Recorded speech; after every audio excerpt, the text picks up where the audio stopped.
Second match of the 2026 National Development Series about to get underway. It is fours action between Team Green and Team Red. Chanel Chakouch, Chloe Morrison, Jake Rynne and Nathan Lynch of Team Green up against Louise Cronan, Amity Bickley, Hayden Oster and Dylan Fisher of Team Red. Val Febo, my name, and I'm delighted to be joined alongside the one, the only, the lady running this tournament now. She's the defending champion coach. Now she's running the whole thing. She went out a winner like she did in her international career. Her name is Lindsay Clark. Lenny, welcome.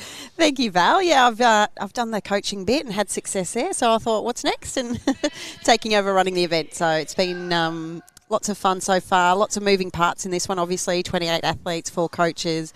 We've got 12 sort of support staff and helpers helping out. So it's a big moving part event, but so far so good. I've got Karen Murphy out there on the timekeeper for me. Yep.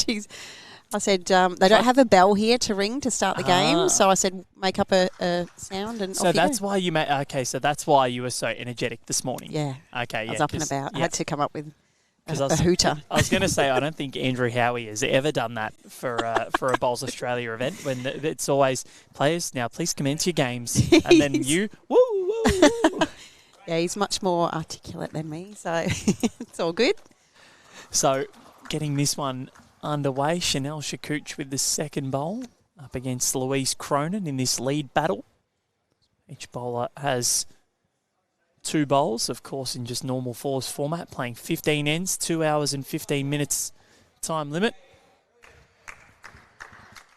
Chanel using arrows, and she's in a solid amount of form. We spoke in the first session with Karen Murphy about a few players from the Performance Pathways academies, and she's one of those playing in this competition with, I believe, there was one more that with Hayden Oster and Jacob Aitken. Yep, Jake Rynne and Cody Marshall. So we've got 5 from the academy that were offered the opportunity to step up, and all 5 of those academy players have had fantastic seasons, lots of great results, but they've also really embraced the program and the expectations and commitment involved, so justly rewarded with selection into this fabulous event.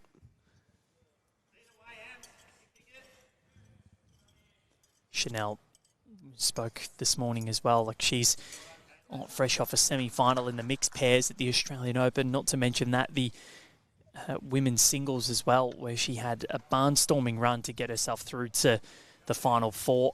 Jamie Lee Worsnop was, in the end, the one that was a little bit too much for her, but it was a cracking semi-final nonetheless.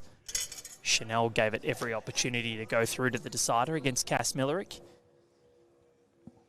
Yeah, just recently out of the junior space as well. So she had a fantastic junior career, finished on a high, winning every title on offer in the New South Wales State Junior titles just recently, and then has stepped up into the under-25 state team with New South Wales and has had a lot of success there as well.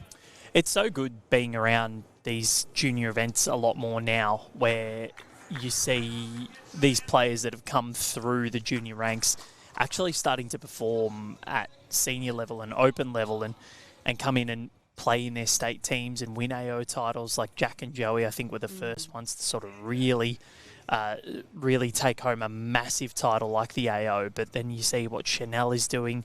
Kobe Cromie and Harry Coleman have been selected for the Victorian Open team. Kate Argent-Bowden previously, coming through the juniors and then skipping a South Australian Open squad. So there's plenty of them. Definitely speaks a lot to the pathway in our sport. We got young Lily Vardy up our way. Reese Finn Young's just joined the Queensland crew, and that's a big coup for Queensland. Getting Reese in. Yep, she's doing university up there at Griffith Uni on the Gold Coast. So she's joined Helensvale, working out of there, and going really good. And I think it just speaks to the quality and the need for a pathway system so they can develop early. And we get to see them all, and the Bowls public see them win big titles or on the biggest stage, but so much work and time and effort has gone into their preparation and development probably years before they get to that point as well.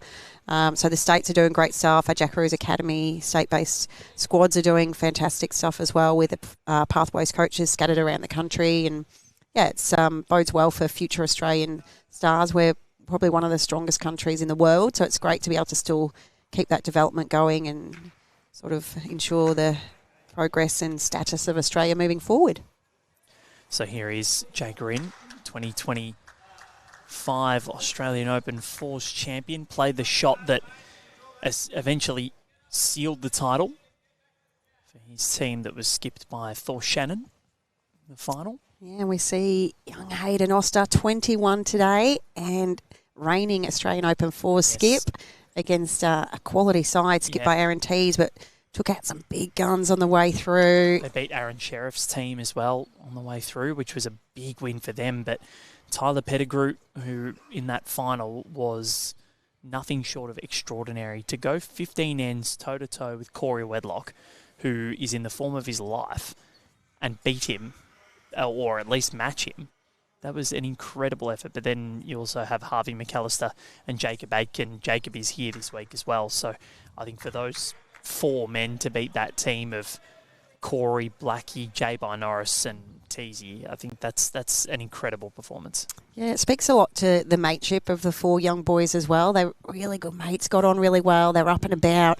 They're both all 4 of them in that stage of their career where they're really hungry and want to sort of prove that they can do it on the big stage. So they probably saw that team not as a threat, but more as an opportunity to take on the best in the business and show them what they can do. So fantastic to get that result against the boys and then be rewarded with selection for this Australian team after that was icing on the cake. And I think Tyler has heard us talking about Hayden Oster, because Tyler P has commented and said, "Go the birthday boy." It is Hayden Oster's 21st birthday today, so happy birthday to Hayden. Where else would you rather be except in Melbourne playing bowls? Yeah.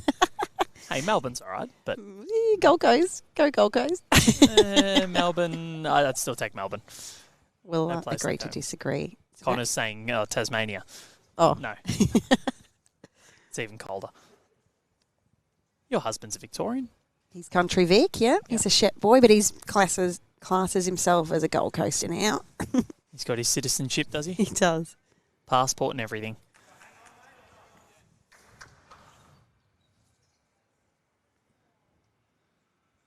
Nathan Lynch was exceptional at the Australian Sides Championships last year. Victoria haven't been able to win the Ali Shield in the last 2 years, but they have come home with the team that's won the best rink in 2024. They did that at Club Tweed. Craig Mills was able to skip that rink. And then last year, Nathan Lynch, that's a brilliant bowl from Dylan Fisher, who played for Tassie at the Nationals last year. Will do so again this year before making the move to New South Wales, where Cabramatta have just signed him. Very, very good coup for Cabramatta, signing Dylan Fisher. He is a superstar. Former Victorian himself, actually. Yeah, and the red team get us off on the first end. They had a really close battle on all 3 rinks in the first disciplines. They had 2 draws and a win by a couple, I think, on the last end of their para pairs. So nothing between these 2 sides.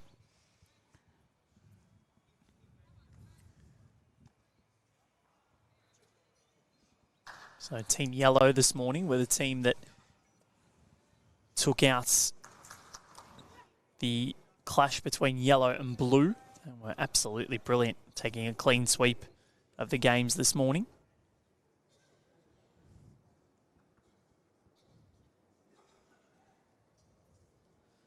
So didn't quite see a signal there from the players, but I believe it was a 2 to Team Red to start proceedings.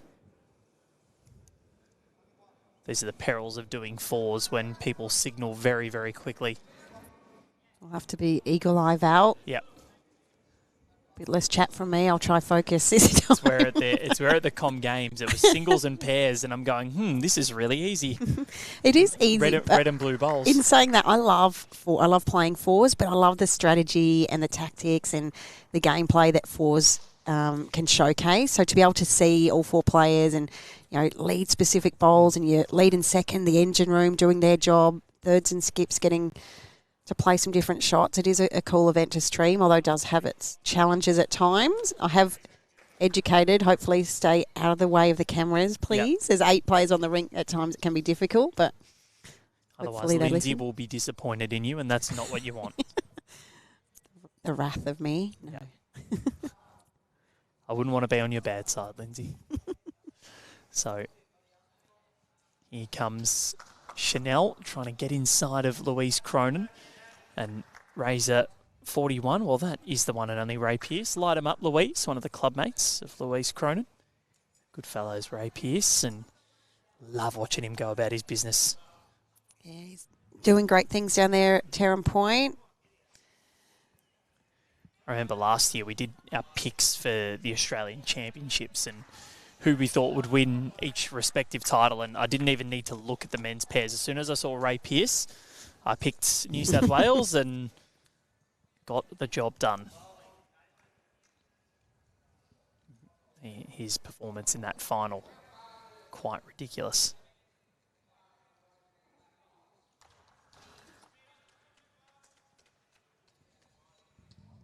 Chloe Morrison, the queen of the ACT. She's won a plethora of state singles titles. She is one of the best products that's ever come out of the Australian Capital Territory. She is also, defending champion from our Blues team last year. Yep. Was in fantastic form in Helensvale last July. Real gritty, determined sort of player is Chloe. Never gives up. Fights to the very last bowl.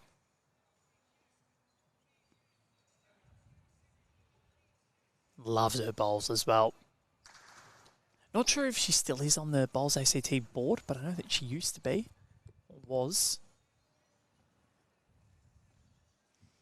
It's good to see her. I mean, this event is great for so many reasons, but getting to see players in different positions. She's obviously one of the best in ACT, so we see her play back end a lot, skipping a lot.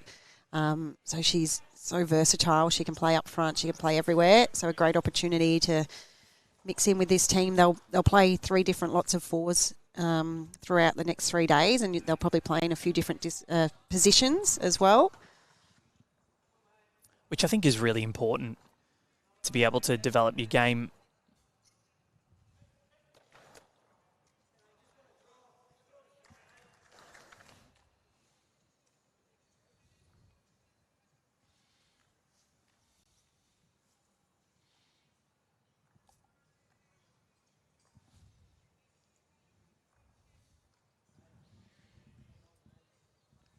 Rynne just needs to navigate the front, just crashed.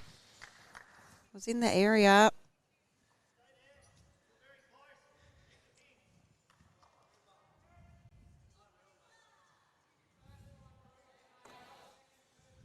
Here is Hayden Oster. Played some incredible bowls in that fours final at the Australian Open this year. And everyone will say, that maybe that extra end got a bit of a fortunate result, but I think he was due because a few ends prior they were holding 1 and he accidentally trailed the jack back to go 3 down. Yeah, and I think even on the last end, Val, he's obviously one of my athletes in the Queensland squad, and he was pretty stiff to sort of feather and go through and not change that setup a bit. So, yeah, it all works out in the wash. It was probably a little bit fortunate, but any stages throughout matches, things come and go, and that's just how the cookies crumbles at times. It's Anthony Collier asking in the comments, was it my imagination or did I hear your recorded voice politely requesting that I keep an eye on the kids while swimming in the lagoon at Airlie Beach? Anthony, no, that wasn't me. Unless as that one has just come through. Jack has spilled out the back, so... Nice. You don't have any night jobs recording voiceovers for... I have done so previously, but yeah, not for anyone at Airlie Beach, unfortunately. Like, if anyone needs me to tell their kids to get out of the lagoon, happy to do it, but I think that's fairly north, isn't it? Airlie Beach. Yep, so that's a beautiful place of the world. North Queensland. Country? Not quite. It's up there. Okay, so just watch your kids swimming at the lagoon. If anybody does need me to do that, okay. Look at Portsea down near Ocean or down near Mornington Peninsula. Get out of the rips. Dylan Fisher. I reckon he's just done enough. Hayden was clapping it in. Yeah, it's not always easy when the jacks bounce offline a little bit. So playing in some unused territory out that wider side. Lynchy just needs to pass. Might have done enough there, I think.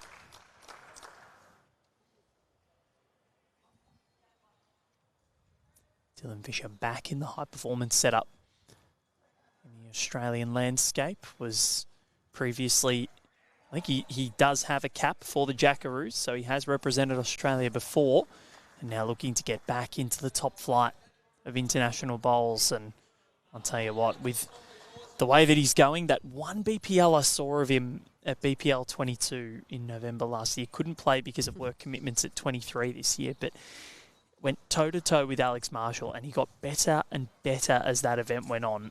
Tassie lost a lot of tie breaks, but he was instrumental in getting them to those tie breaks. Just run out of puff, I think. Jake indicates he's an inch or so short. One declared there for the green team. So they're on the board. Yeah, Dylan Fisher, Val, that BPL, he was electric, and I think the bigger the stage, the more he lifts. And I was around in the system when he was playing in his younger days in the Jackaroos, and I had all the talent in the world, but I think he's gone out. He's had a busy life between Jackaroo stints, I guess you could say, and he's just come back with a real fierce desire to show what he can do, but more so he's a leader. Like he's so good within the team environment, cheering everyone on, bringing the young ones along with him. He's just a lot more mature and settled, and he's just such a value, especially in this emerging space when there's a lot of young ones coming through as well. So big raps on the old snap. Is that something you look for in these events as well, Lindsay, as one of the HP staff? Someone that has leadership capabilities, because obviously leaders are not around forever, and while they'd like to be, you need that next generation to come through and show those attributes as well. And is that something that you look for? Yeah, absolutely. We do try and instill, like, everyone's a leader in our Jackaroo system out there in the bowls world, role models and people that the general bowls community look up to, but those actual embodied leaders, the ones that stand up in the tough moments or when things aren't going well, they're qualities we definitely look for. They're things you can build and you can teach as well, but some people just have that natural ability. We talk about the social leaders in our group. You've got task leaders. We've got all these types of leadership that we work on, and there's some really cool core individuals that cover all those bases that are a natural social leader. People look up to them anyway, but they're able to take on extra responsibility themselves. So it's definitely very important, and I suppose you learn that as you grow through our sport and opportunities like this event as well. You can see over the last couple of years, Amity Bickley came in as a fill-in 3 years ago. She's now sort of working her way through the ranks, playing back end in Tassie, and she's developing her leadership as well, a little bit more on the quiet side. Yep. But you start to see it build in these sort of things, which is really cool.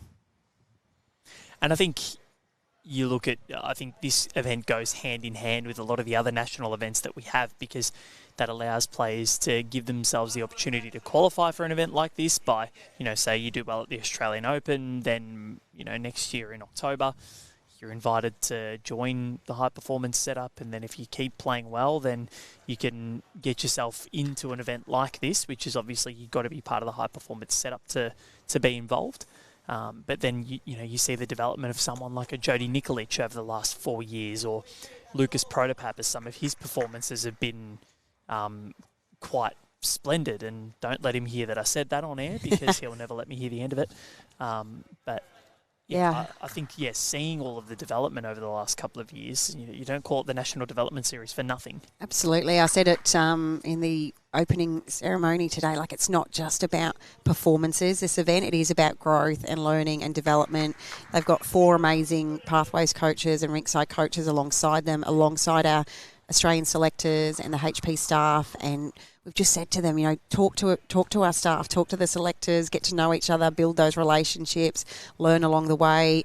And one of the best things in this event is the integration of our para and open, playing in one team, supporting each other, and it's fantastic to see, and it's a great vibe out there. It's one of my favourite events on the national calendar, and I know a lot of the athletes look forward to it and really want to be selected for this event. So long may it continue, and thanks to the Australian Institute of Sport who provide the funding and support to our Pathways program and allow events like this to take place. So at the moment, Chloe Morrison is the one that is holding sway. Rynne trying to add another one, and he has done so. Nathan Lynch says, yep, you're in. Hayden Oster, 21 years old, to be 21 again. It's nearly 10 years ago now for me, which is disappointing. Fair reply here from the birthday boy. Put a candle on it.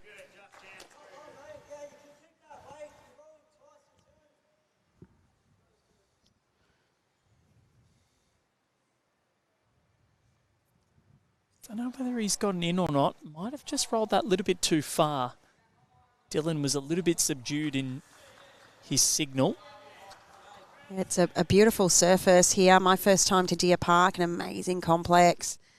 Just a tad chilly inside at the moment, but what a place to play. We are in Melbourne in August, so I figured it would probably be like this. It was warmer outside than inside yesterday, really? though. It was. Actually, it wasn't too bad outside yesterday. Yeah, a bit of sun. Nice, I saw a bit of sun for a minute. It was good. Yeah, well, I haven't seen sun in 6 months as this one comes down from Hayden. It's not a mile off. Oh, he's unlucky to find the gap there. Any land of that bowl or an inside edge for the jack. Played it well. But yeah, I hadn't seen sun in about 6 months and then went on a hike in the Alps after the Commonwealth Games in Switzerland. And oh my God, did I get burned. It was 22 degrees and my arms are still peeling. Oh, no. It was, I don't know if you've ever seen those lollies, the squashies that they have in the UK, but that's exactly what my arm looked like. So it's nice to sort of... Have the spalms on, Val? I should have had them on. Should have. All right. Nathan Lynch, he'll be attempting a similar shot on this forehand. Sit a bowl, trail the jack, get another one in there. Well played. That's a great bowl from Nathan Lynch. Right in behind the jack as well.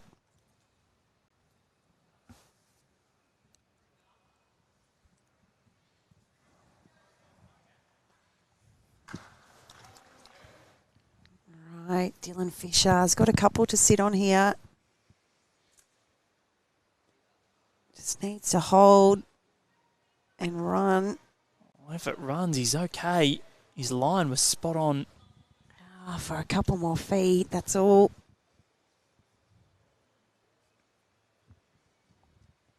He sort of blocked his line there as well for his second attempt. His last couple of years, Dylan Fisher have been sensational. He's won a lot of Victorian state titles, went to the Nationals in 2024. And last year, of course, back into the BPL, set up into skipping the Tasmanian Open team.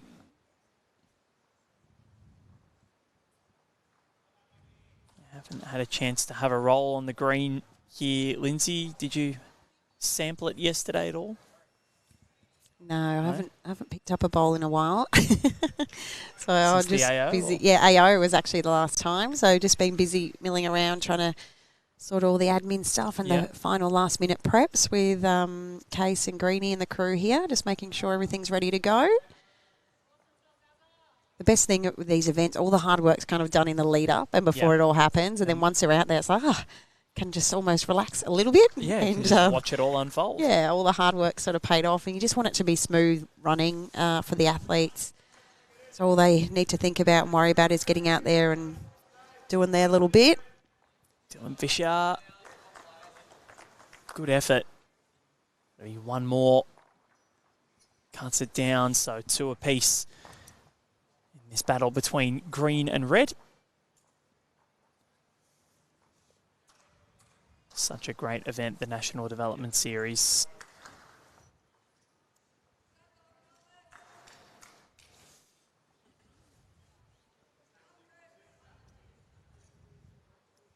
Yeah, we've seen some really good talent come through and go onwards and upwards. So Liv Cartwright, Jessie Cattell last year in our emerging Jackaroos played NDS, and now they're in our top squad. Jack McShane, Kane Nelson, Nathan Black, all come through the program and the system and this event. Brianna Smith, Jessie Cattell as well. Nick Carl. Yep, they were part of the inaugural event.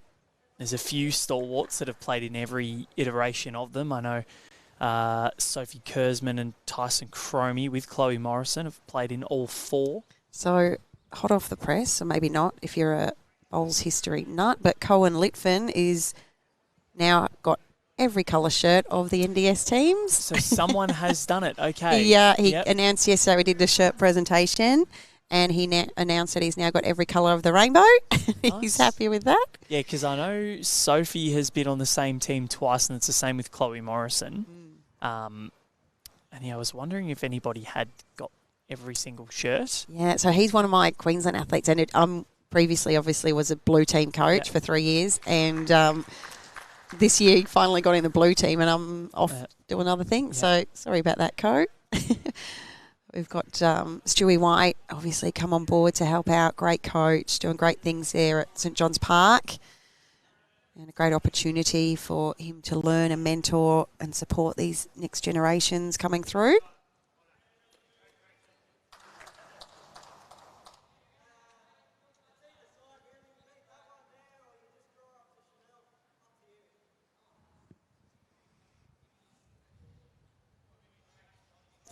It's good to see some players on their National Development Series debut as well, with Hayden and Jacob Aiken, Dylan Fisher, Tim Moore as well. Louise Cronan's first one. Oh, she didn't play last year, did she? No, she had work commitments, I think. She wasn't in the squad last year. Wasn't she? Yeah, this is her first year in the squad. Really? I thought she was in it. Yeah. There you go. I think she's been around for quite a while. Yeah, she has. I think that she's been right up there. Like, she's had some really deep runs in the Australian Open pairs before. Won the Australian Open fours, I'm pretty sure, a couple of years ago. Yes, the honorary Canadian. She was the only non-Canadian in the team. Leanne Chinnery, Emma Boyd and Kelly McCarran.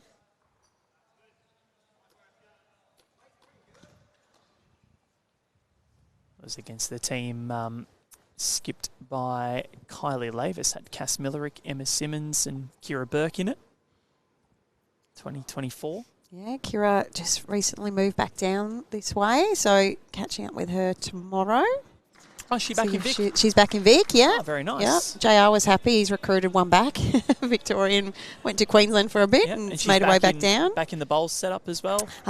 She was playing bits and pieces. I think she's, we'll find out tonight what she's up to. But was working pretty hard, full-time job, and got the opportunity to do some extra courses and learning. So took away from her bowls a little bit. Yeah, incredible. For now, but she's a prodigious talent, is Kira Burke. Amity Bickley. Oh, sorry. Yes, Amity. Getting myself confused. Amity sending that one down. Not in a terrible spot.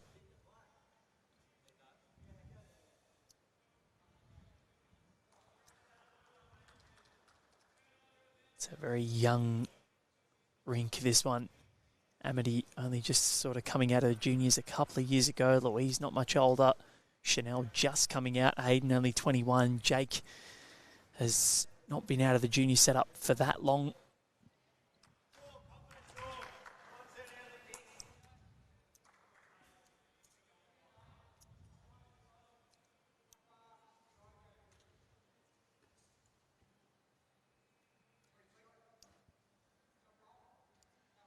Question of how does the next generation come through? Do they need to start as a junior? How does Bowls Australia select for the squad? And I think, Lindsay, it's more just the performances that you put in, that there is a clear pathway for anyone that commences in the sport, whereas, from starting out to club to state to district and all those sorts of things, and there's plenty of pathways for people to go through. You don't have to start as a junior. You can start whenever, really. If you can put the bowls in the right areas, you're going to get found out. Yeah, it's a great thing about our sport. Age really is irrelevant. Ability is ability in terms of capability is irrelevant with our para space now and our open squads. But at this level, I think sort of emerging Jackaroo space, you probably do need to be a stalwart in your state team system or the state programs coming through. That's how a lot of our stars sort of get seen. The Australian Open's a great event now to, if you haven't quite made your state team but want to try and get your name out there, events like the Australian Open or other major tournaments like that are really good to showcase what you can do. The junior system and the under 25 pathway is obviously really good if you fit those age categories, but there's definitely other alternatives as well if you don't quite fit in that age bracket. Some big weight from Hayden Oster trying to obstruct things. Nothing doing in the end, so it's still Chakouch that is holding on to the shot at the moment. Just the one at the moment for Team Green.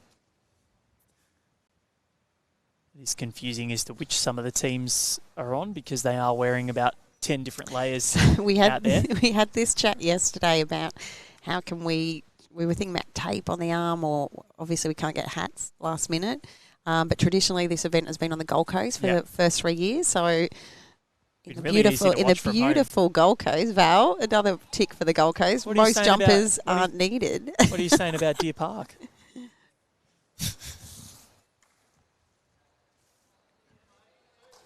That's a good shot there from Nathan Lynch. He's been a fantastic addition to the emerging Jackaroo squad. His first year in and doing great things. Really good guy, great club man.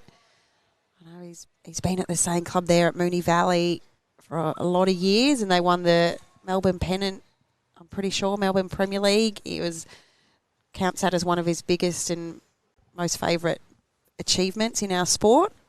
They're a good club. It's sort of just off Moonee Ponds Creek, just off Brunswick Road in Melbourne's inner northwest. It's a good part of the world. From about maybe a 10-minute walk from where I live.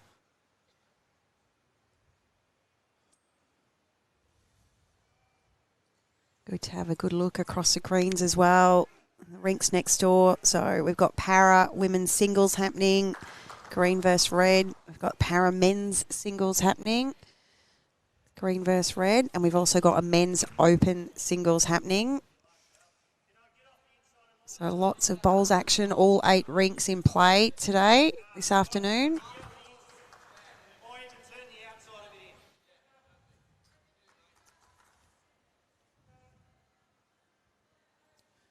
Yeah, that para women's singles is Caitlin Smith up against Joanne Frost.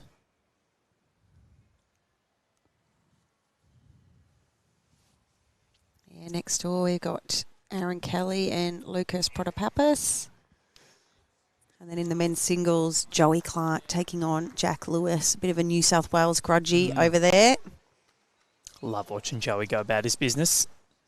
So in the end, that is going to be one more to this Nathan Lynch team. Thanks to Chakouch dropping one right on the money. Yeah, it's nice as a lead when your bowl gets to stay there for the entirety of the end. Doesn't happen all that often. I think the rain is starting to come down outside. You can hear something. Does sound like it is coming down fairly hard. So 3-2 in favour of Team Green. Chakouch, Morrison, Rynne and Lynch. A lot of national titles there. And yeah, Nathan. I hadn't really come across his name too much, in fairness. Obviously, there's work commitments and things like that stop people from coming up to the events that we generally go to. But yeah, hadn't seen him too much up until the Nationals last year, and he performed in exemplary fashion, him and his rink. They were magnificent on their way through to taking that overall best rink at the Australian Sides Championships. He was playing with Tyson Cromie, Dane McKinnon and Bryce Young. So Tyson has been the lead for the last 2 best rinks at the Australian Sides Championships, both at Club Tweed and at Devonport. Different conditions, different climates, different everything. And Tyson still there. Him and his brother. And Cromie name is going to be very, very prominent in this sport of bowls for many years to come. And I think Kobe is marking next door, isn't he? He is, yeah. He's grown. Given up some time. My God. Just been inducted into the state team as well.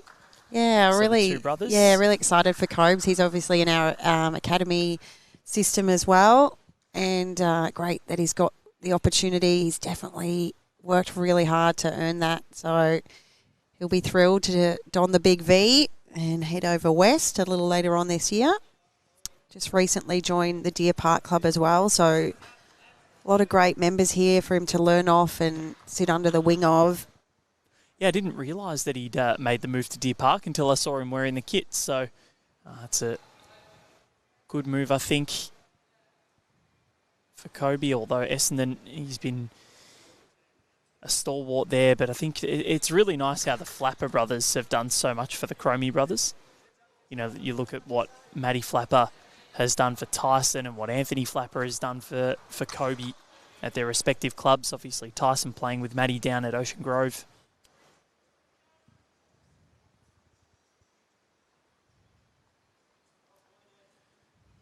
Both the Cromie brothers are staunch Brisbane Lions fans, and they'll be hoping that the Lions can go for a three-peat in 2026. Yeah, well, my poor old sons, they started off the year great, and I was like, oh, we are a legit chance of this. What happened to Dimmer's new toys? He was so excited about those new toys after... Threw them out the cot. Yeah, dropping a grenade at Richmond and walking out. It was looking so good. I reckon It the first was. 3 rounds we were genuine Top. chance, and now, oh. Anywho, moving along. So this one coming in nicely from Amity. Yeah. The high five. Amity, again, a bit like Chloe, we see a lot of her playing back end. Good little player. Always up and about. Definitely been able to witness a growth in her confidence over the last few years. Formerly of Victoria. Let's make the move down to Tasmania.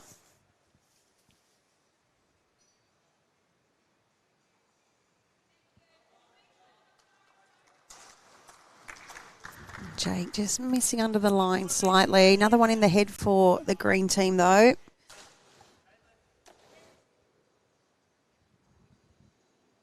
So Hayden Oster, I'd love to get another one roundabout.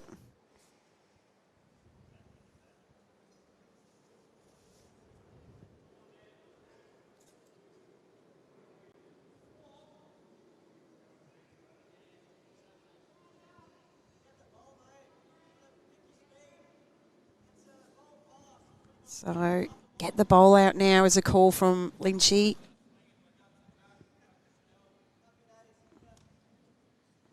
Bit of a swing shot now is a call. 2 seconds guaranteed, close for 3.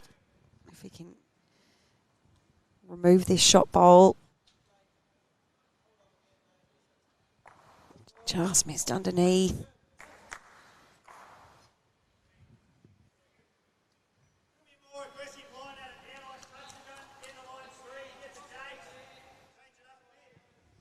I love that Dylan, he's just really confident at the head with his calls as well. So as a player down the other end, if he skips confidently calling, sit the bowl, trail the jack a little bit, it's all good. It just makes you feel, you know, a little bit more confident to be able to play the shot yourself. Just isn't going to get back there.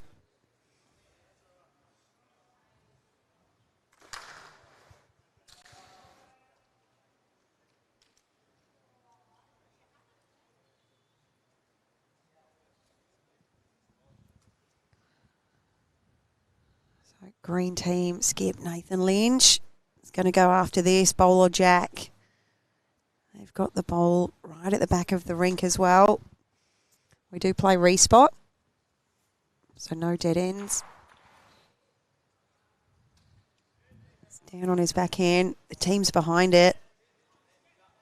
Close. Jack has gone out for the respot.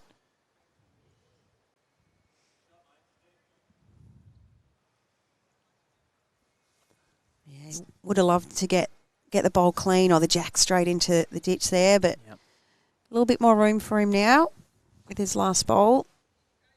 Dylan would love to get right on top of this jack with his first attempt. Plenty of room. So this is end 5 of 15, 2 hours 15 time limit. And that time limit extends up until 2:30 p.m.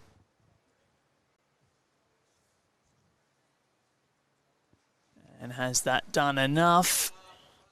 I think it has, but plenty of room for Nathan Lynch to get down and try and shut this down, win their 4th end in a row. Multiples in 4s can be so critical, and that's why that 2 on the opening end. They haven't won an end since of Team Red. Nathan just promotes Dylan's up, but has he sat in enough? I still think it's one to Team Red. Dylan Fisher with a chance to possibly give them back the lead.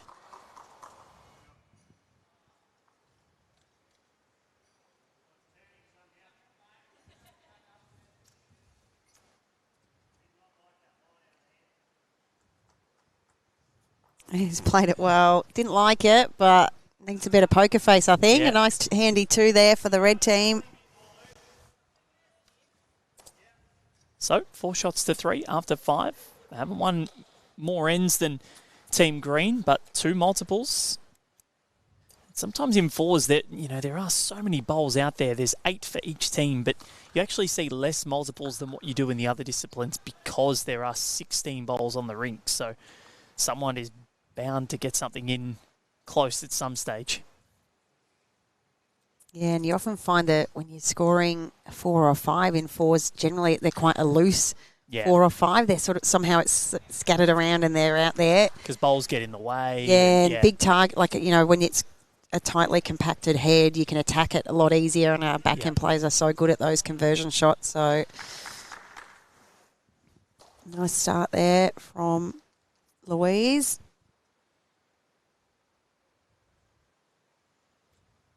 So the rain is bucketing down here at Deer Park. Thankfully, we are under this dome. Good job for picking an area with a dome, Lindsay. Because if this was if this was at Tweed, we could have gone on the indoor. We could, yeah. We did when we played at Tweed a couple of years ago. We had 2 days outside on the grass and 1 day on the indoor, just to change things up a little bit. Nice. So that was challenging. We like to test the players. And a big, rationale behind this event is to replicate international play and international standards and things you might expect on tour as a jackaroo. And sometimes there's unexpected changes to schedules and unfair rink draws potentially. So we like to throw a few things at them when we can. Yeah, what do you try and throw any tricky situations at them?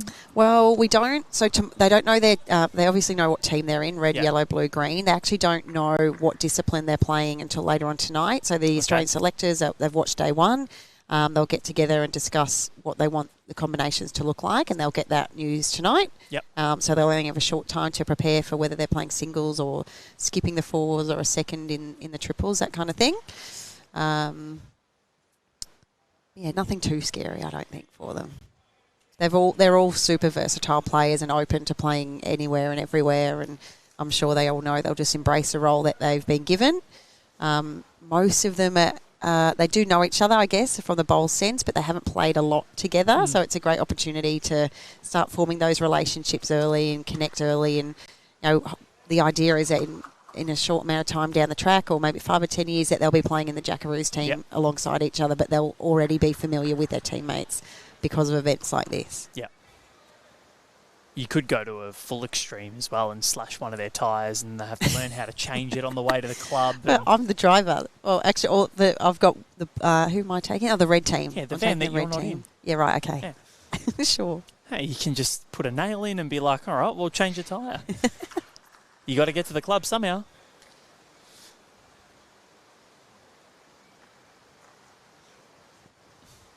Learning life skills as well.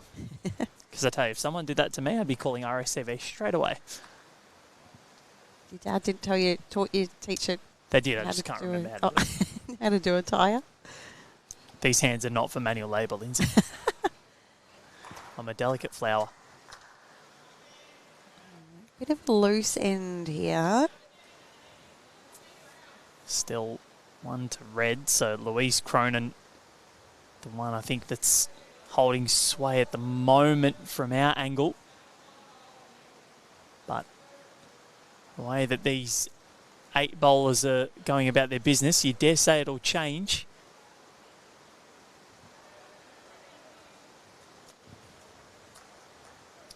Just see on screen here, we got Co's mum tuning in. Hey, Beth. So Cohen is 10 all in his singles match. So we've got live stream going on for all the team events and as many of the singles as we could find staff to do the scoring. And so the 2 men's singles events don't have the live scoring. So Cohen's 10 all. And in the other men's singles game, we've got Jack Lewis up 9-1. So would Cohen be on the bottom of that scoreboard, do you think, Lindsay? I cannot see there's little markers. I think the green team's at the top. Okay. The blue team up the top. So yes. 10-11 down he is now, yeah. Against Tyson Cromie, who is a very, very good singles player, the Australian singles champion in 2025 at the Nationals in Devonport. So he had a very good tournament in Devonport, or very good couple of weeks in Devonport last year, did Tyson Cromie. The kid can play. Hayden Oster. Speaking of can play, that's a beauty. Hasn't really fattened up the target either. No, we're going to see some aggression from Jake Rynne here, though. Here's a great weighted shot. Just pulled it tight. You could hear it buzzing along the green.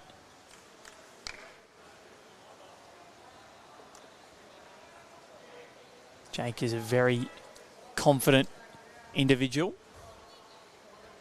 I think Nathan went to high-five Amity then, and Amity said, I'm not on your team. Gave him nothing, donuts, like Karen Murphy and Damien Delgado.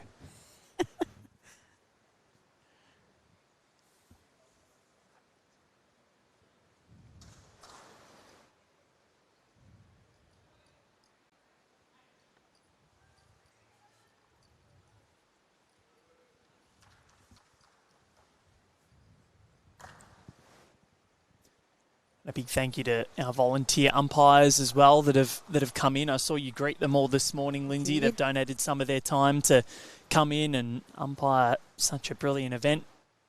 Yeah, look, we can't run these events without the support staff and the volunteers, as Nathan Lynch just misses as well. But yeah, we've got the umpires helping out and our markers. See that at clubs everywhere. We've got such a strong volunteer base, and Australian Open is a huge volunteer run event. And it's actually I've volunteered myself at a few different things. It's actually a really cool thing to do and be involved and feel like you're contributing a bit and give a bit back to your sport. So if your club's got any events coming up, everyone out there, get on board and ask how you can help out. There's always a little job or two to do. Last attempt here from Lynchy. He's played it well. Got it off the rink. I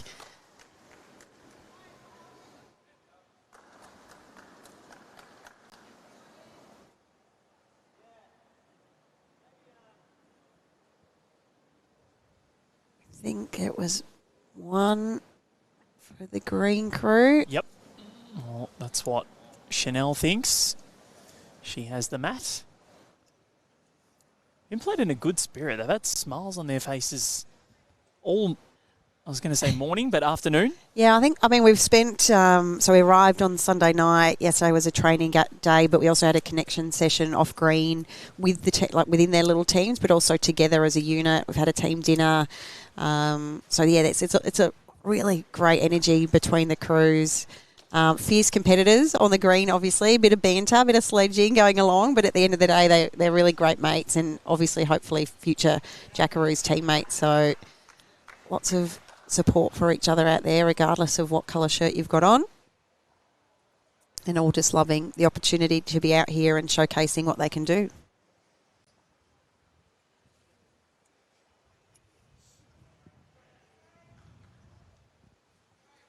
All right, so a little team chat there about what length to play. Just change the momentum a little bit as well. So they've gone sort of a 3/4 mat back. See how this lands.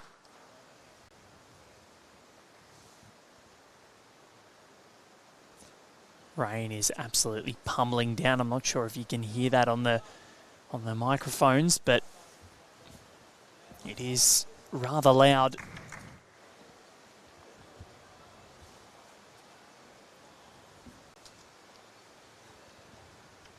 Really is a Melbourne winter's day.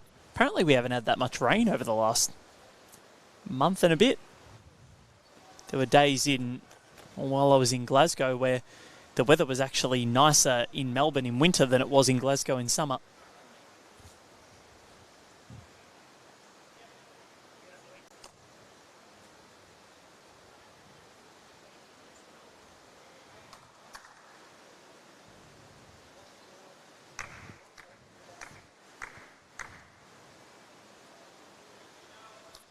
Some good leading there from Chanel, and she's chased up her bowls. Get up there with the skip. Support the team. She has such a bright future in this sport. Does Chanel Chakouch. Part of that Maryland's juggernaut now that is starting to really take the country by storm. Always had Jack McShane, but they are bringing in a huge amount of people. They've got Sammy Nerona. Natalie Lewis is out there as well, playing at Maryland, but then Nathan Black, Corey Wedlock. Yeah, young Annabelle Teague doing great things in the junior space. And she is a star. Yeah, the women's side just recently won the New South Wales State Div 1 pennant flag for the first time in a while, I think. So really strong depth of talent, men and women. Maryland's magic. She is brilliant. Is Annabelle Teague. Called her final at the Australian Open against Mackenzie Parsons. 21-20 that was. Almost the comeback of the century for Mackenzie as that one rolls its way up for Amity Bickley. Yeah, Annie went on to win the Golden Nugget, Junior Golden Nugget singles. Yep. So did Harry Coleman. They did the AO Junior Nugget double. And then the Golden Nugget, that was Brianna Smith, and was it Lee Schreiner won it again. The Aaron Sheriff in the final. Very happy for Bree and Twisty, both getting married at the end of next year and both enjoying some single success at Club Tweed in different events. Twisty very emotional after winning his Australian indoor title.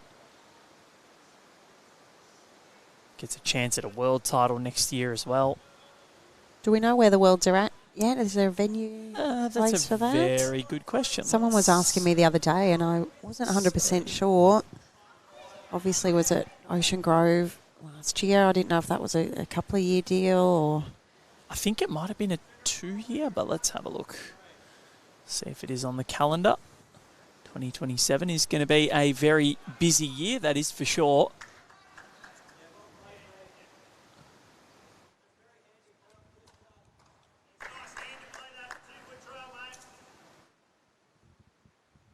All right, Dylan just calling Hayden to play a 2-foot trail.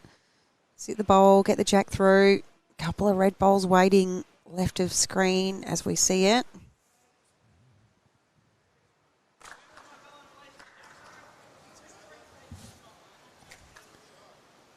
Yeah, don't think it's out. Yes, Connor Munnings reliably informing me.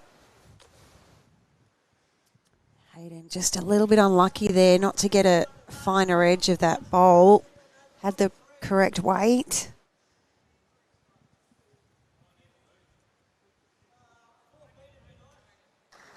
So nothing to split the two teams, 4 apiece.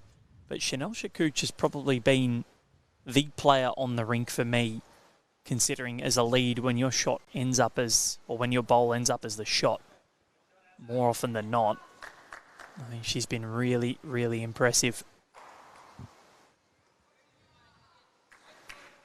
Yeah, just a super steady player. Never far away. When she misses, she's sort of in good places as well.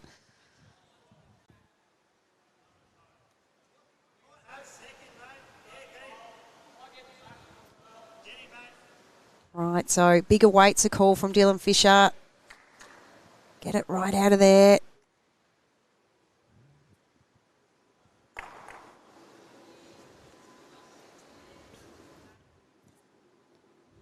It did clear a path. So Dylan has a bit more of a look at it now.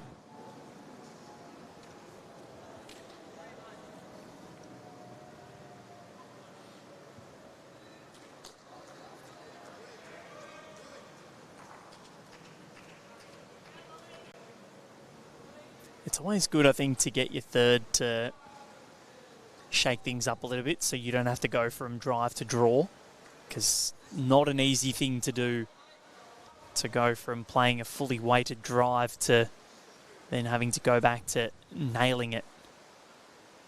Yeah, ideally as a skip, you want to, as much as possible, be trying to play the same shot with both your bowls if you can. And sometimes, yeah, you don't want to have to play that sort of kamikaze style with your first and make your third do that just to make it easy for you. And sometimes as a third, you are going to have to sacrifice yourself a little bit. It's all a team game.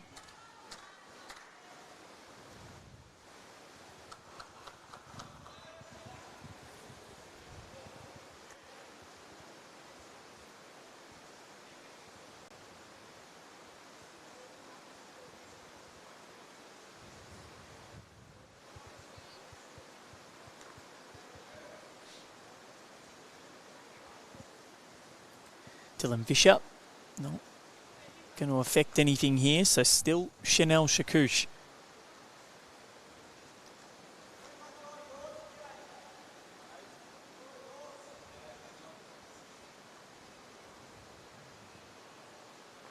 As the rain continues to come down.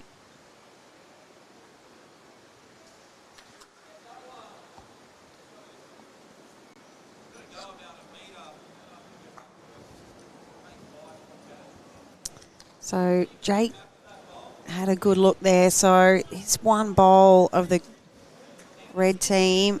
If he can sit that, 4 or 5 there for the green. A few little obstacles to navigate on the way through to it though.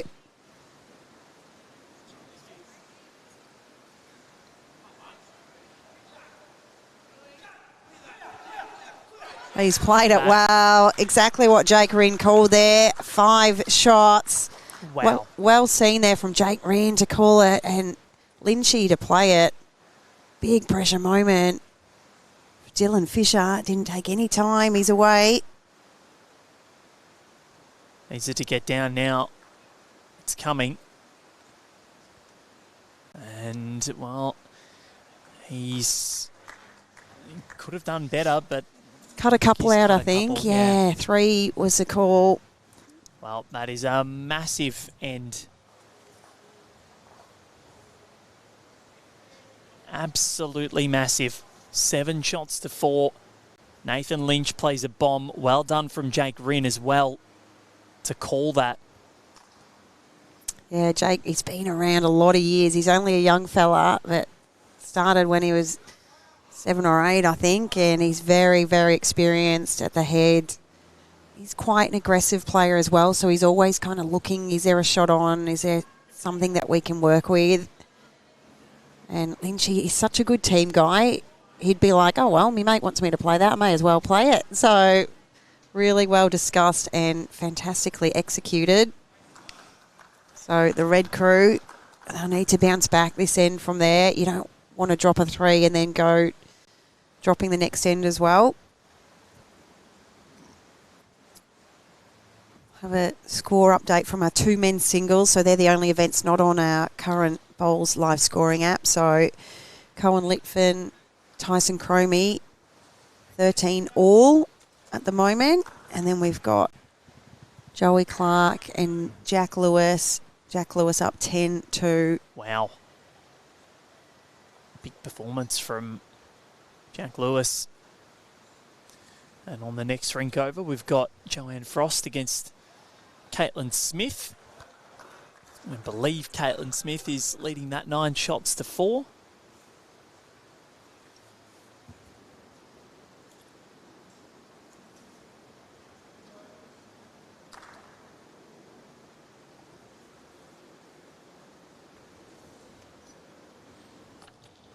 Oh, and Serena Bonnell has asked for that exact score. So there you go, Serena.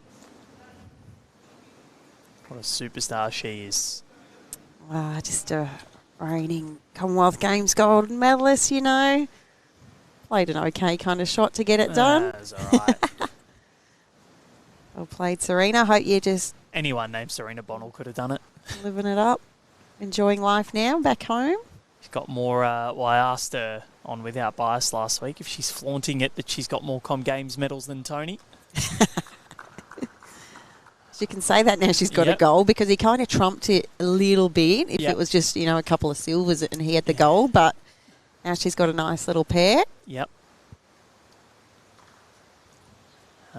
She's got a gold, silver and bronze at international level now in the major event. She's got a bronze at the World Champs and silver and gold at the Com Games.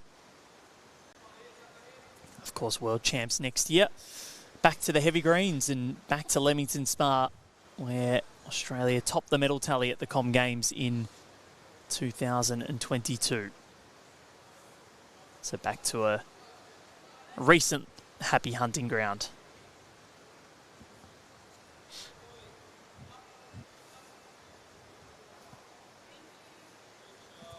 Tell you what, Chanel is getting bowls in some really promising areas, isn't she? Yeah, it's pretty perfect leading in 4s if you can get one on it and the other one just passed. There's a lot of bowls to come after you lead in 4s, so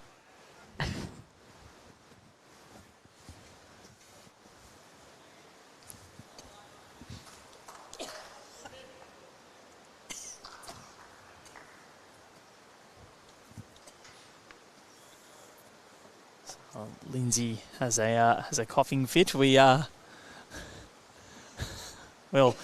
continue on. I hope you're okay.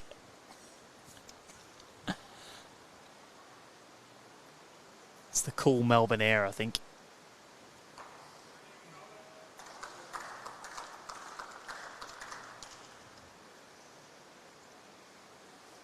Happened to Connor at the Australian Open in Queensland. Poor guy could not stop coughing. sorry about that. No, that's okay. I'm just glad you're all right. I felt like it was coming for a few ends there, but we are back.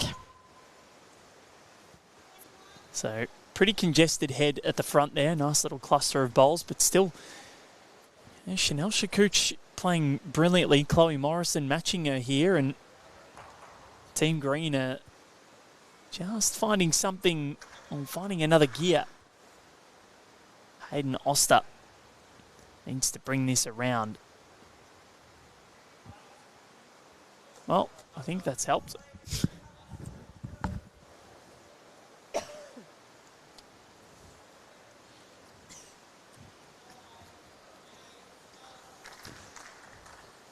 Rynne possesses a brilliant draw, but also a drive can be considered a registered weapon. Does have a very similar colour bowl to Amity Bickley, which has just confused me there. Couldn't quite see the stickers. So I think they are holding 3 here, possibly even 4. It's a decent collect that could be coming the way of Team Green. Hayden Oster, well, he's going to hit something. And they are still 3 down, I would assume. Good hit, and he cleared out a lot.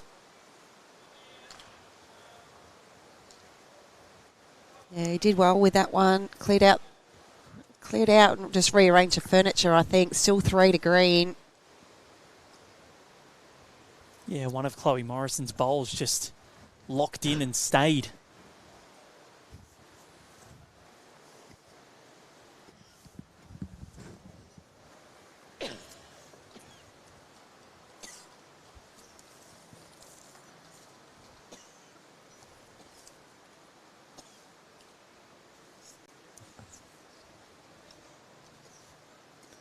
So 3 down would really break this one right open, because you didn't think that either team had the momentum, but that bomb that Jake Rynne called on the last end and Nathan Lynch played set up an all-important 3. That is a really nice bowl from Nathan Lynch. Makes it 4. Dylan Fisher with 2 to go.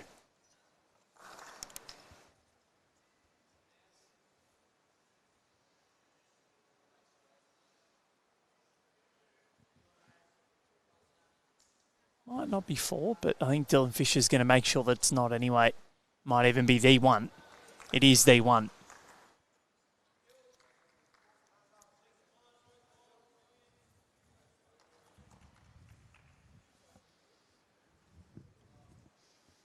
Really important that they win this end. They don't want to drop another big total. Nathan Lynch going for the bowl. Just missing. Oh, wide there. Big moment, I think, in this match was that shot from Dylan Fisher. Dropped to 3, was looking like 3 or 4 down potentially again, and he's drawn a cracker. Would love to back this up and make 2.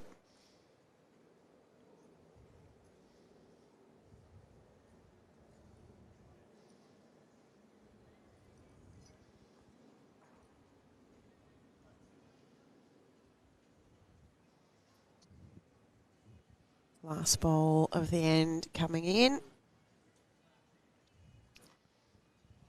Sort of stalking it. Played it well. 2 great shots there from Dylan Fisher. Did he get enough? Just 1. He'll be happy with winning that end there, though, I think.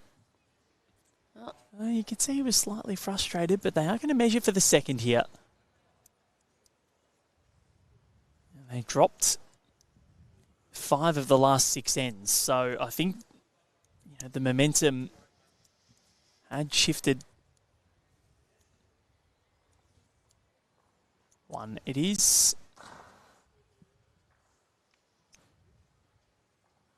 We'll find out when the skips are up this end, but I'm pretty sure it was just the 1. Yeah. So they're on the board again. 7 shots to 5. We've ticked over the halfway point. 7 ends to play.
Start there from Louise Cronan. First one, just past the jack slightly, allowed her the opportunity to drop a bit of speed back and try and lob one in the area.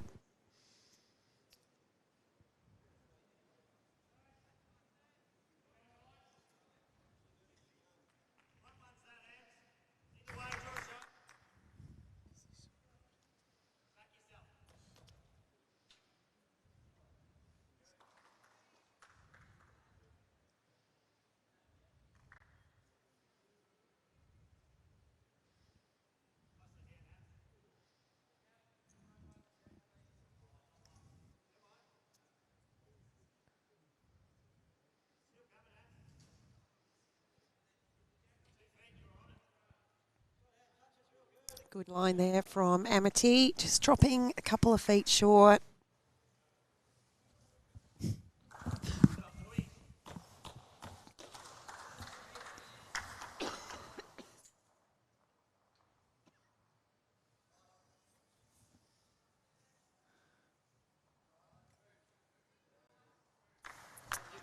There's comment coming from Velamental Spirit Gaming about Amity's favourite sandwich. Okay, there you go. Classic mayo, cheese and carrot.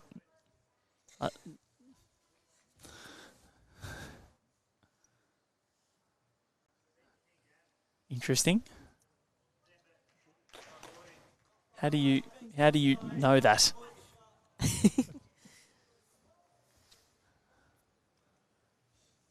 Or are you just taking the mickey? Doesn't sound very appealing, in fairness.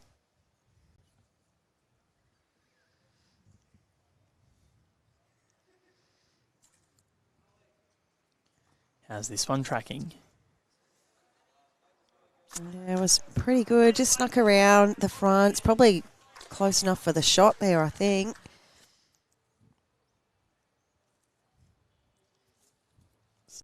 Hayden Oster needing one of his best now. Just trying to get right down onto this jack on this backhand. It's probably the tighter of the two sides.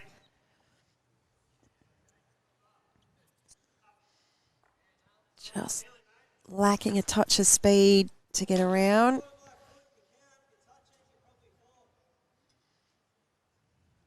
Good confident call there from Lynchy. Backhand draw, little touch on the jack, you make 4.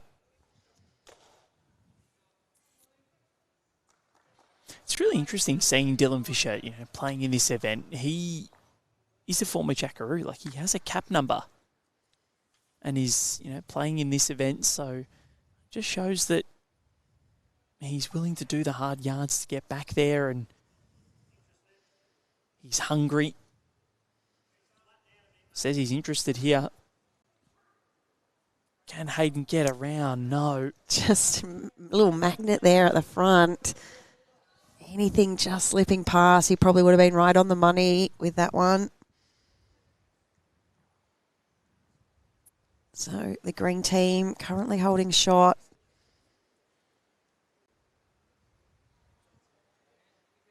Jake Rynne just needing to drop inside. Just a little bit sticky on that backhand side.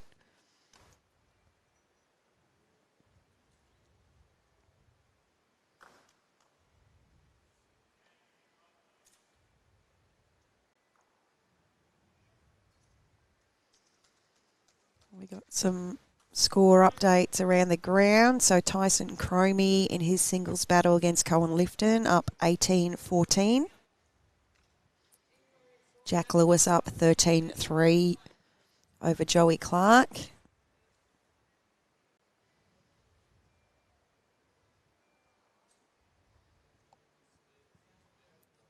Dylan just not having enough run to get back to the jack there.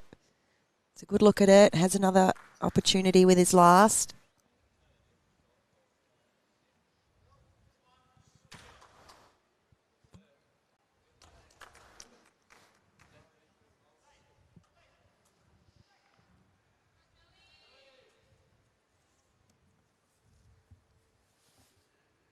It's a big end for Team Red. Haven't won multiple ends in a row as of yet. They've got 2 2s and a 1. Those 2 multiples have really helped because they've only dropped the 1 multiple themselves.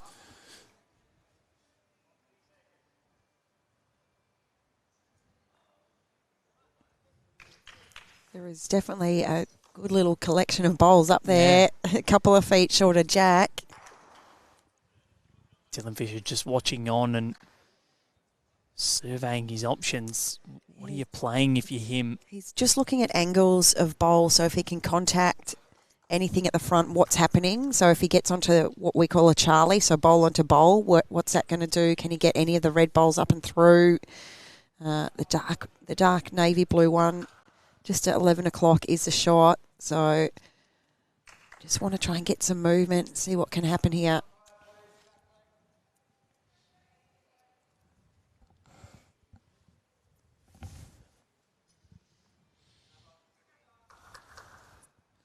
Dylan Fisher wanted to try and rock. It's kind of floated off to the right-hand side.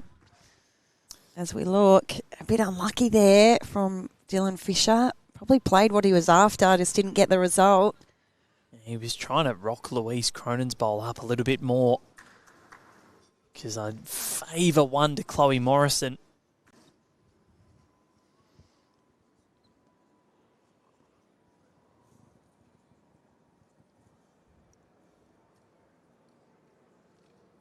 It's up next at 3 o'clock.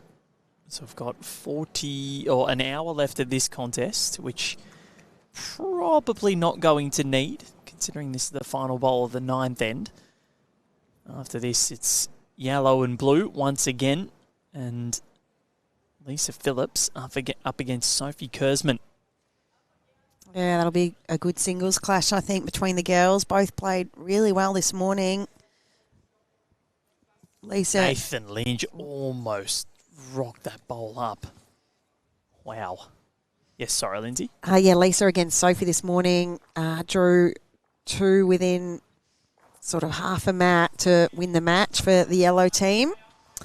Yeah, down by 1 going into the final end, and Sammy Nerona couldn't quite save it with her last. So that is 1 more to Team Green. They open up an 8-5 lead.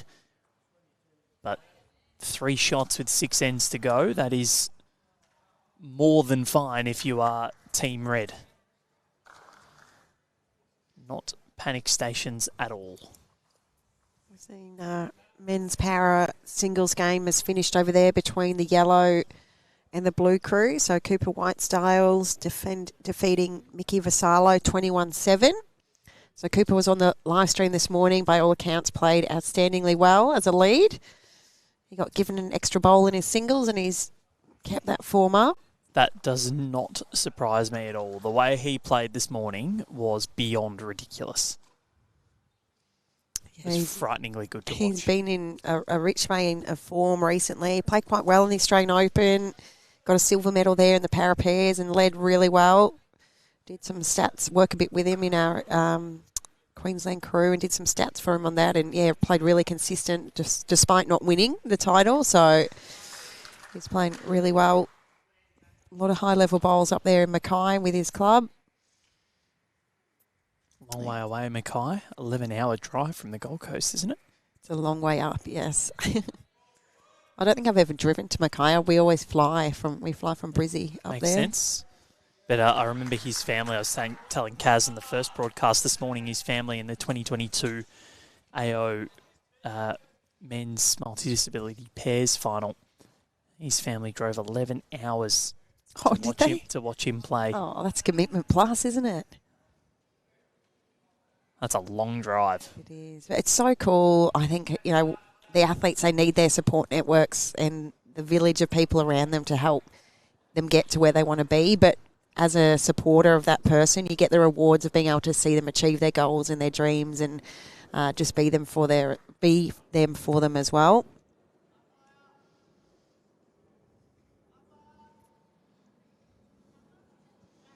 There's a couple of mums and dads around at this event. Jack Lewis's family's here.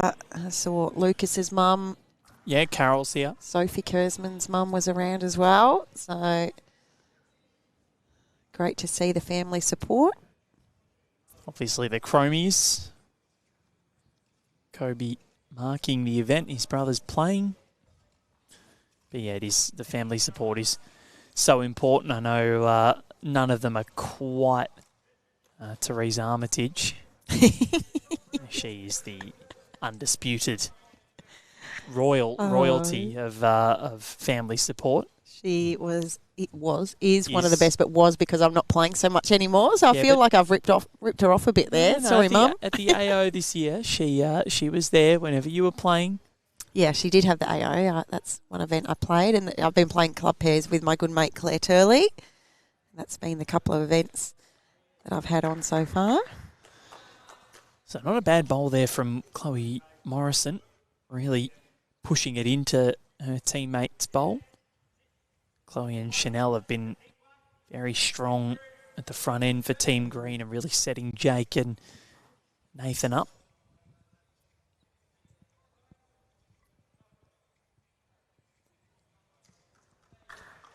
Yeah, it does go a long way in a fours game if your lead and second can kind of get to the jack first and dominate and set up a really good head early on. Just eases the pressure on your third and your skip and lumps all that pressure onto the opposition as well, trying to force them to make shots and make something happening.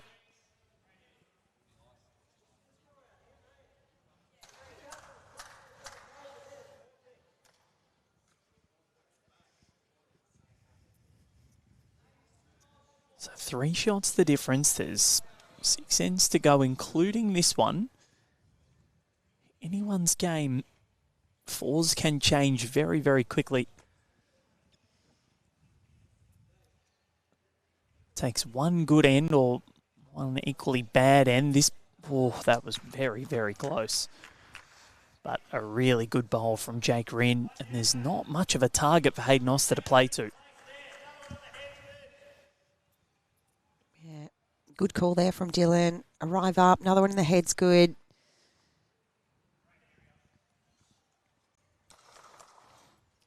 Score update from next door. Caitlin Smith taking on Joe Frost. Caitlin up 11-9. Joe's come back a bit, was 9-4 in favour of Caitlin, so good comeback. Yeah, same thing happened this morning with the green para pairs against the red. They were down 12-2 and fought all the way back, and they held a draw until Caitlin Smith trailed the jack with her last to get the win for the Reds. So Caitlin it's a rare case where there is a jackaroo or a para-jackaroo playing this event. Good to see her involved.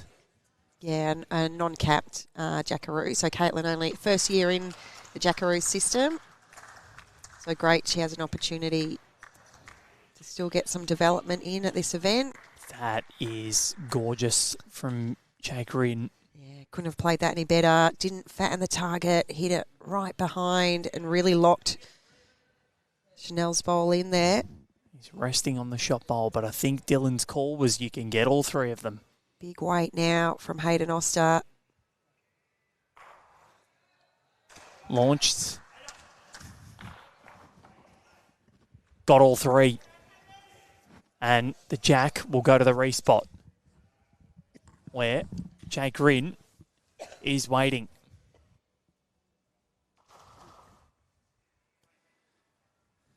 So I still dare say they could be...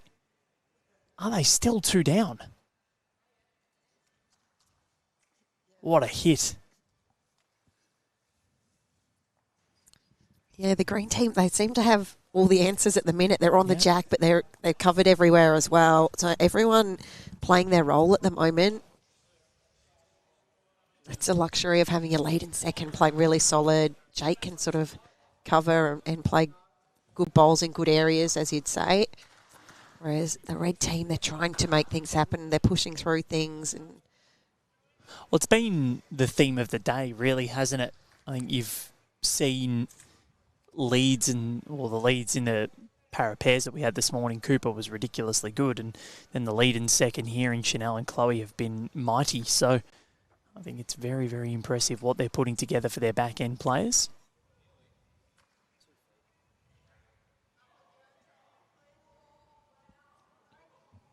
It's either 1 or 2 to Team Green at the moment. This is N10 of 15. What has Dylan Fisher got?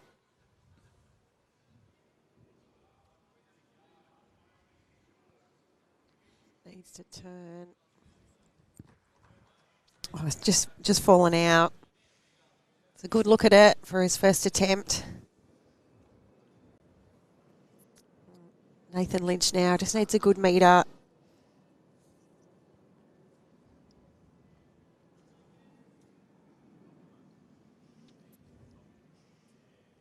Over on the furthest rink, we've got a change of leader. Cohen Lickfin hitting the front for the blue team, 19-18 against Tyson Cromie. That is an all-time contest, that one.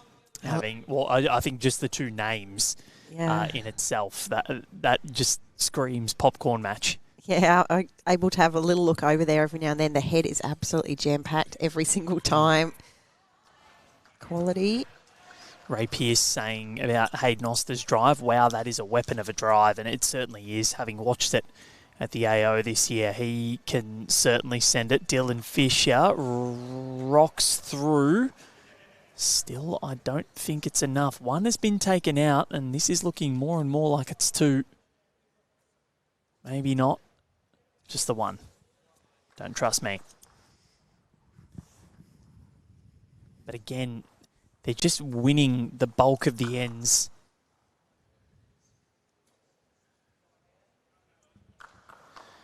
Nine shots to 5. Still not panic stations yet for Team Red, but it's getting to that point where they have to start winning some ends and stringing them together. Have not won back-to-back ends once in this contest. In fact, they've only won 3 ends out of the 10. Yeah, it feels like Green are somewhat dominating, or definitely look like the stronger force at the minute. But the good news for the red team, only being 4 behind, you can grab that in one end really quickly. Just need to get going early on in the piece, set up some good shots.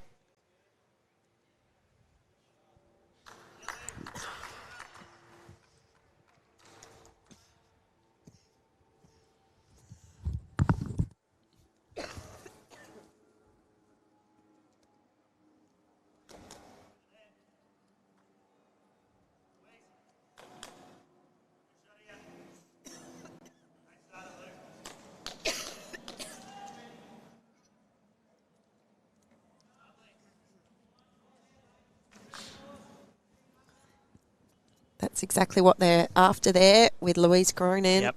Right on top of it early.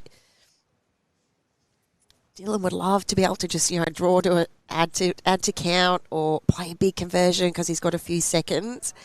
And that really does start with getting some bowls in good areas early on.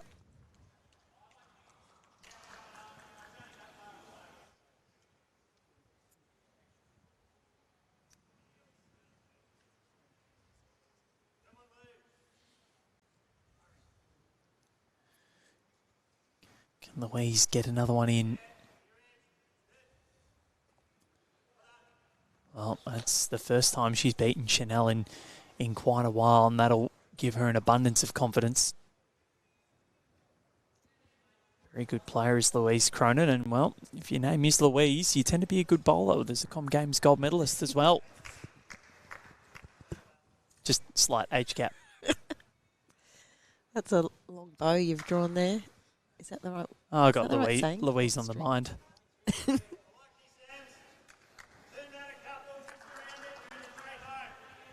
And yes, it was a long bow, but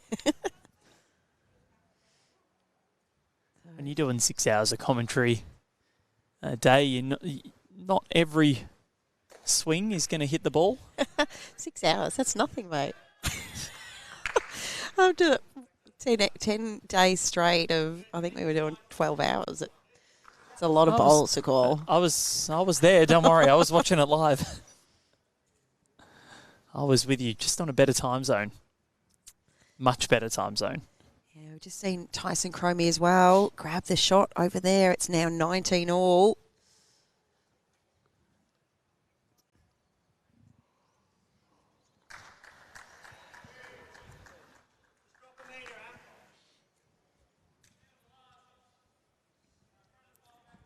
Cohen Litfin and Tyson are two very formed singles players. We got the breaking news in the first session that Cohen will be making his BPL debut in November for out there, is it? Sydney Lions. Or Kaz said it, so I was like, well, if Karen says it, then I'm sure it's okay. We know now.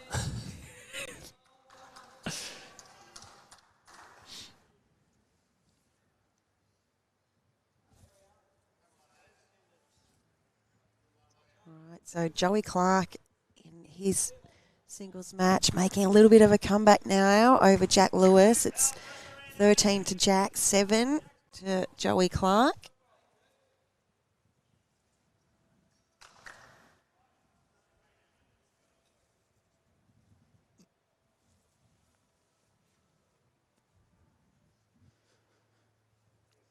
So first time in a while Hayden's got the opportunity just to sort of draw in, try and add to the count. And because he's been playing so many weighted shots, you can just see he's overcooked it a little bit. And it's easy to do, especially with two bowls. You know, you're often playing your two bowls maybe, every 10 minutes or so, maybe 8 minutes. So it's a lot of downtime in a game of fours. As Jake just wiggles his way in. Yeah, he's got a couple of seconds in there now, Jake. A really good shot there. Give his teammate something to work with. I remember we chatted to Jake in one of the very early episodes of The Right Line, Lindsay, when he sort of first started making his way through, and he's a very confident young man, backs himself in.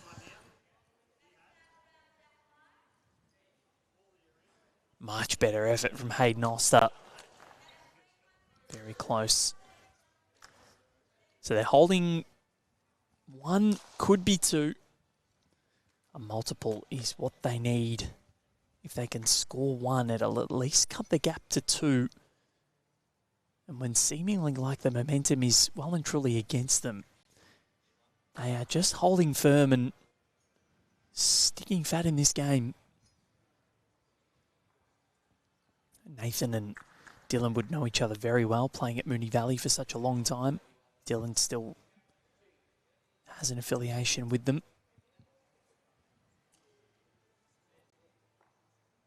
Oh, I just needed a finer edge there. Lynchy played it well.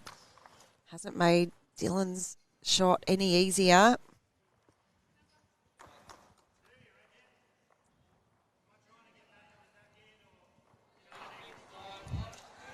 Cohen Litfin has just ripped Tyson off the green to win the game.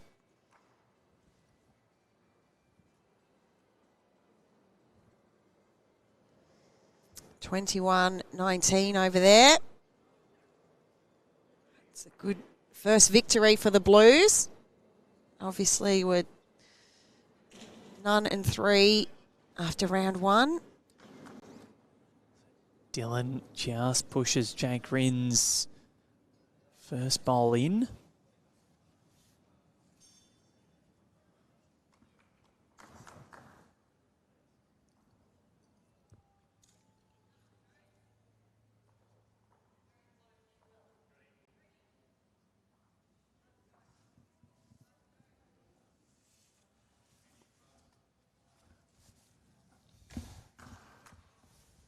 Final bowl for Nathan Lynch on this 11th end.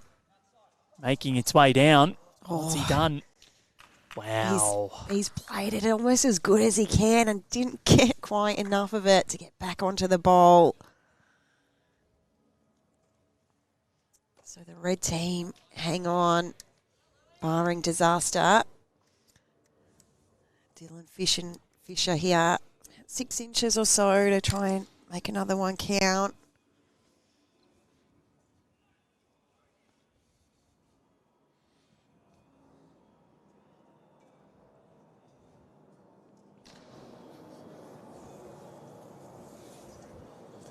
So a multiple would be an incredible result if they can get it. And he's just gone over the weight, so it is going to be 1.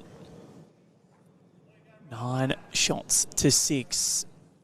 4 ends to go, 3 shots the margin. Seemingly going down to the wire, but the problem is they haven't won multiple ends in a row. Dylan's just said, let's win these next couple.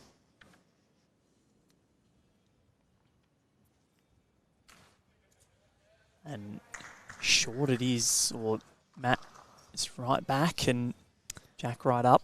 Yeah, shortest end of the match so far. And we are playing international conditions here at this replica international event. So 23 metre length ends. You can kind of see just on the left of screen there. So that big white chalk mark, that's the 23 mark. The one a little bit further up, the regular standard Australian 21 metre length.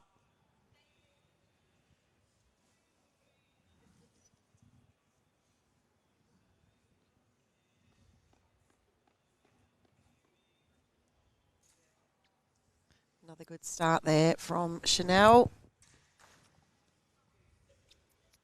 It is a luxury brand, Chanel, and she's a luxury bowler.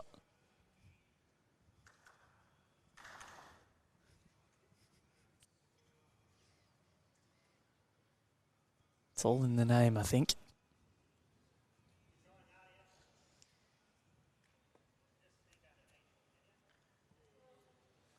Oh, it was pretty well weighted there from Lou. Just needed either just under or just around. Unlucky just to lock right on the front. Get a good look at the scores across the green there as well. So Caitlin Smith up 13-10 over Jo Frost. Oh, she's done it again. 2 really good bowls from Chanel Chakouch. Got Aaron Kelly.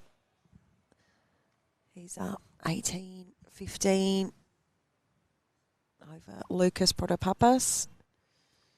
And Jack Lewis now 16-7 over Joey Clark. Aaron's come back a little bit. I think was Lucas was in front, wasn't he? No? Okay. Oh, come on, Lucas. Get it together.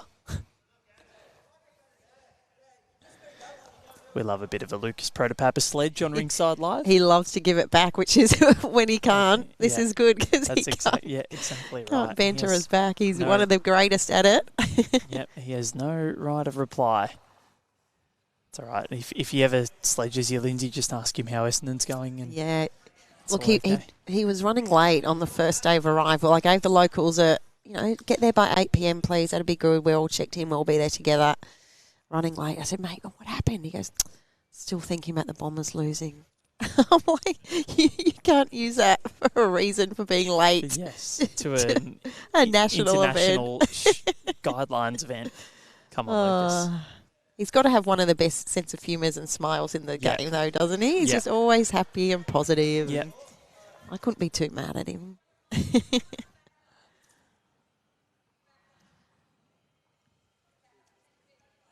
We were talking about it this morning. He's an eternal optimist when it comes to Essendon because he tips them every week in the footy. He only got 2 right this year. And then he comes in on the Monday going, did anyone else tip Essendon? We're like, no. It's a great shot there from Chloe Morrison. Really shut that hand down now. Positive call there from Dylan Fisher. Draw a shot through. We've got 3 catches waiting just behind the jack. So any little movement from Hayden Oster. Arrives, hit the bowl, little trail.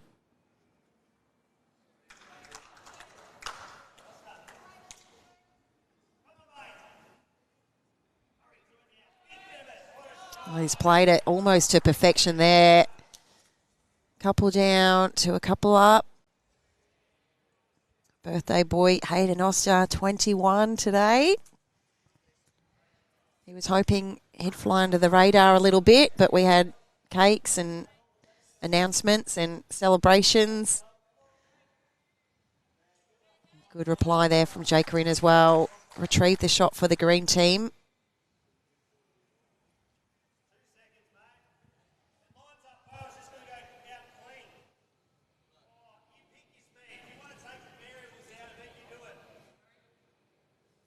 So well articulated there from Dylan Fisher. You pick your speed, Hayden. If you want to take the variables out of it, go for it. Go firmer.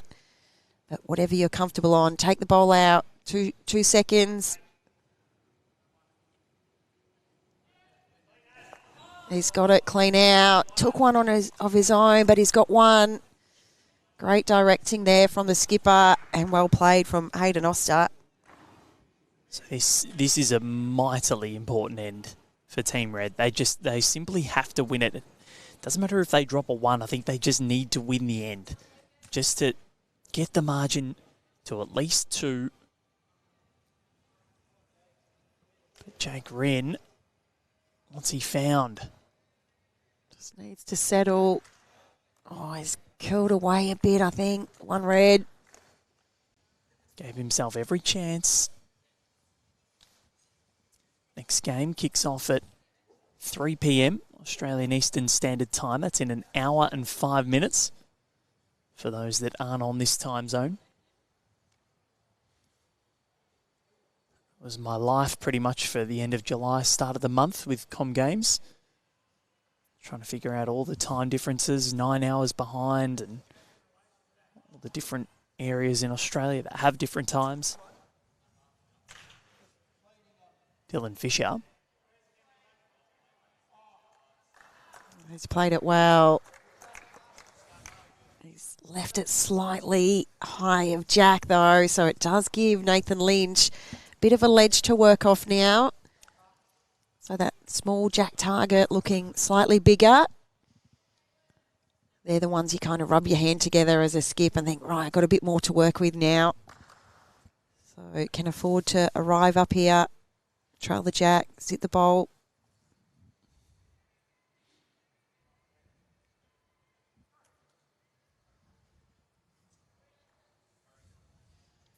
How's the speed? Not sure if he sent it. Such a good line as well.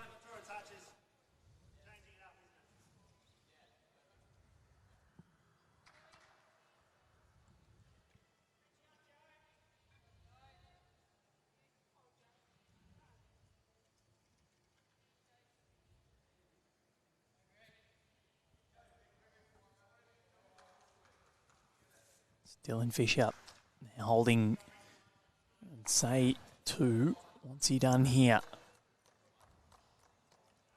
Yeah. It's not a bad spot to be in fairness. Nathan Lynch now had a really good line with his first. Just needs to give it a bit more speed. Getting right down behind it. Drawn it cold. He's played it well. Nathan Lynch. Green team are happy with that. And honestly, I think that's just been the difference. That could be the straw that breaks the camel's back. That is too good. Brilliantly done from Nathan Lynch. And again, they've won 3 of the last 4 ends, just eking this away. It's sort of death by 1,000 cuts. Still, only 4 shots with 3 ends to go. Like, it can be done, but they've just been so stingy. Yeah, they haven't looked like being able to sneak a score, the red team. But this is where you think, okay, a couple of 2s over these next couple of ends, go into the last end even. Let's see how we go. That'd be the mentality.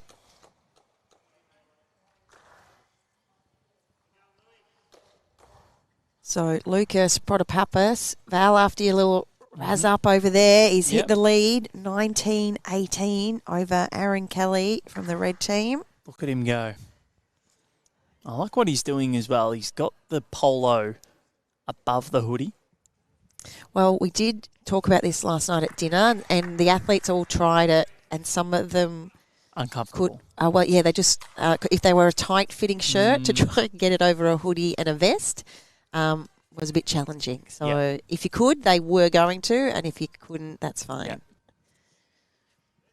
Nathan and Dylan just braving it out this morning. Shorts and a T-shirt. Yeah. Lynchy, you can tell he's a Victorian. We don't usually do it though. Like Connor, that's Connor Munning's behaviour. Sitting next to us. This is balmy, isn't it? Yeah, he's saying, yeah, this is pretty warm. How do you cope on a 35-degree day, Connor? He doesn't. He says there's aircon needed. Or next year in the UK, if we're there, after BYO, I think, they don't believe in him. Is it over summertime? World Champs, yeah, it'll be July, August to the World Championships. And yeah, they don't. Room at Oz HQ didn't have an air conditioner. Luckily, it wasn't too hot, but the buildings are designed to trap heat in, so still needed the fan. Just love, we didn't catch it on screen there, but Lucas, he's fighting and clawing his way back, and Lynchy, green man, skipper, he's just run over 2 rinks away, give him a high five, give him a pep up. It's awesome. Such a good team man. Lots of support. I know when you receive that as a player from someone else, it's like, yeah, I can do this, I can. Everyone else is behind me. I am good.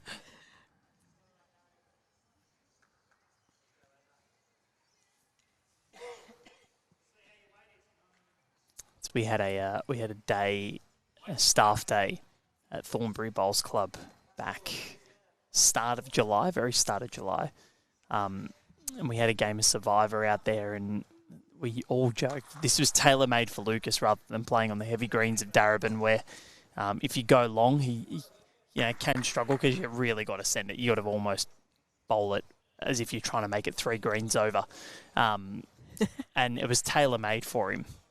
Guess who won that day? Me. Oh, not him. On a good green. Well done, Twinny. I channeled my inner Lindsay Clark. And then we had a game of Mega Bowl. I won that too. Cleaning up. I think Connor's just chimed in that he beat me at the Mega Bowl at the AO. So well done, Connor. As this one is strolling through for Amity. A little bit of frustration there for the young Tasmanian.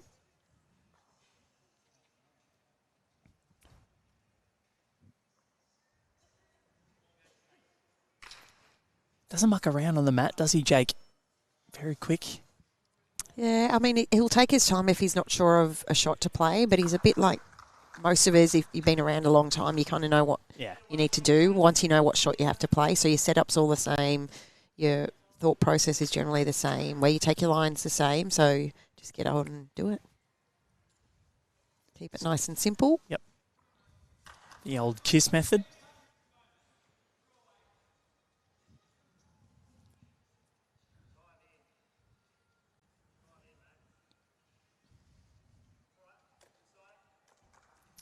Hayden just running a touch there. So if they don't win this end, I dare say it could be curtains for red. Yeah, they're going to need something special. They haven't looked like getting a big number all match, but they can appear suddenly out of nowhere, especially when there's a bit of scoreboard pressure in the equation.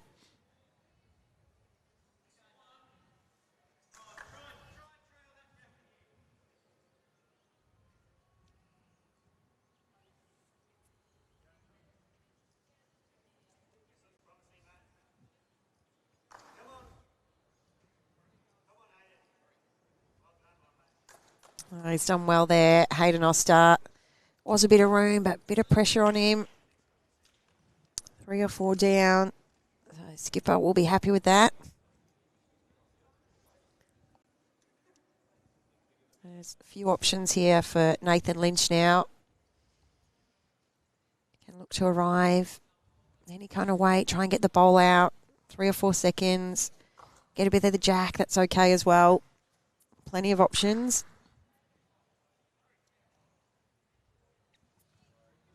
He's away now on his forehand. Wants it clean out. He's got it clean out. Wow. Well played, Nathan Lynch. He's played so many telling bowls so far. Yeah, you can play with those with so much confidence when your team sets you up in that manner. So they had everything going for them there, the green team. A lot of pressure now on Dylan Fisher. Needs to try and get one as close as he can.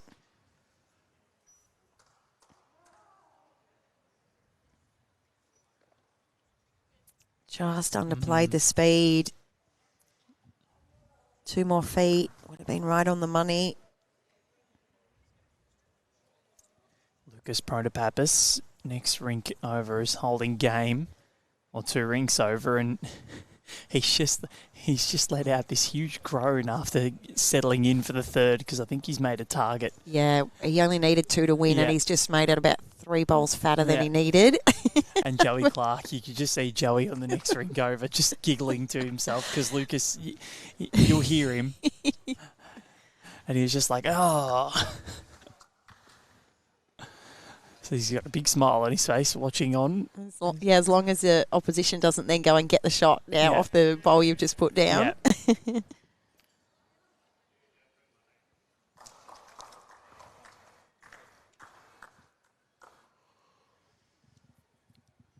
Right, back here, Nathan Lynch, just on the wider side. Had good weight, just didn't quite get down. So this is a pivotal bowl.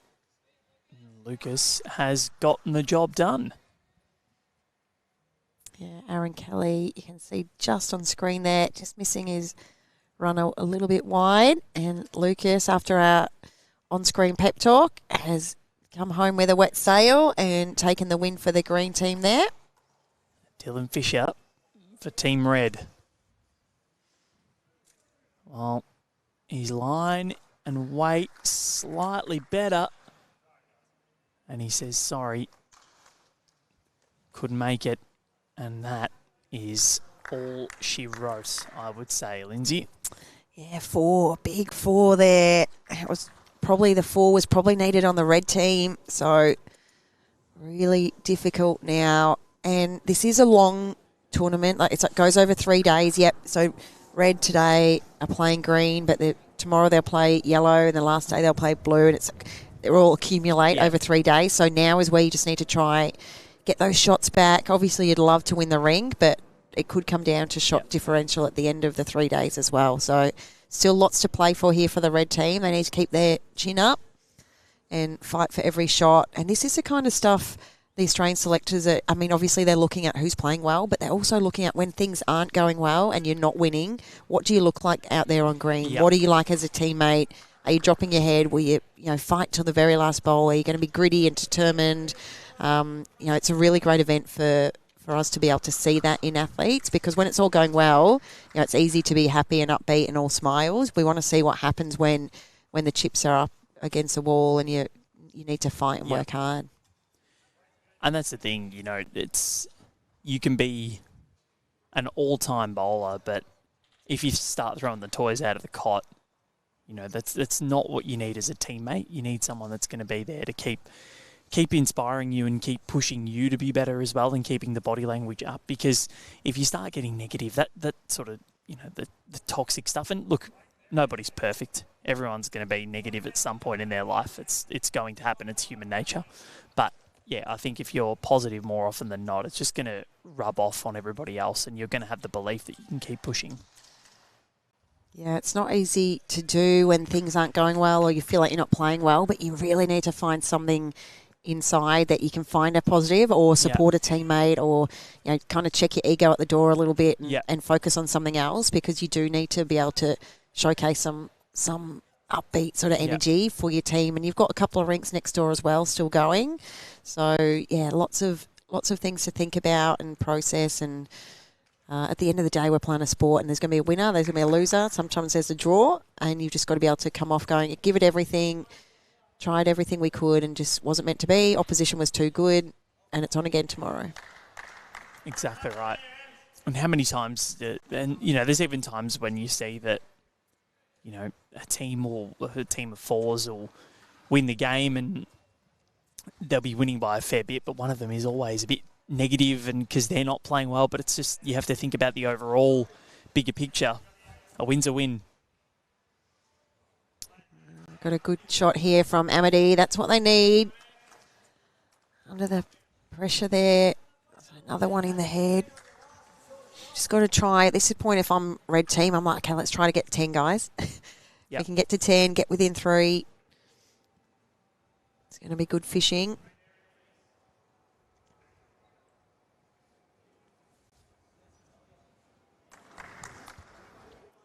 So the rink score there between Joe Frost, Caitlin Inch. So Joe Frost hitting the lead now, 15-14. So still some story in that game yet.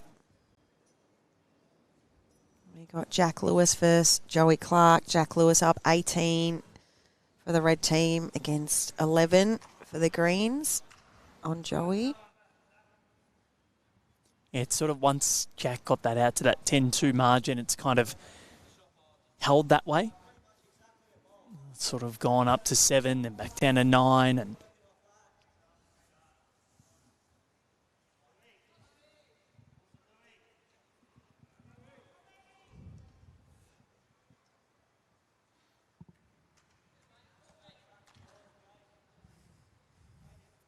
Jake Rynne just needs to get down for the bowl. He's pushed it enough, I think. He's played that very well for 2. Just dainty. all 4 have been mega. Like, Chanel has led brilliantly. Chloe has been such a good second. Jake has been sensational when he's needed to be. And Nathan has played some absolute beauties. Yeah, they've all just played their role really well. A real complimentary kind of fours performance. If you could script it, they've all kind of done it exactly as planned. So big credit to the green team. Really collaborative sort of approach as well. So Jake and Lynchy, very chatty, good in communication. Girls up front sticking nice and tight together. We spoke probably in 2 or 3 about the energy, the positivity out there between them all as well.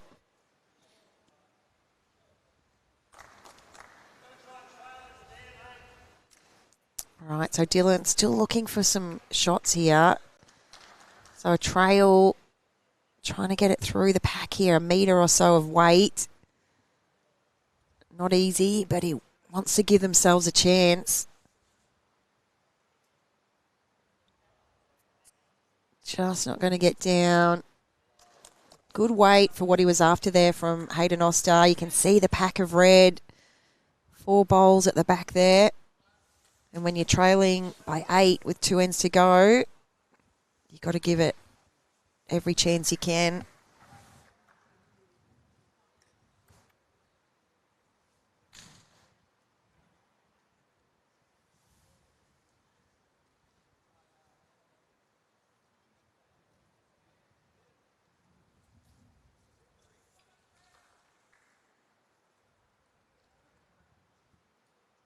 Lynch, not quite. Yeah, he had good weight. Obviously, trying to get to that pack on the hang on the right-hand side of the screen as we saw it, just to negate that danger.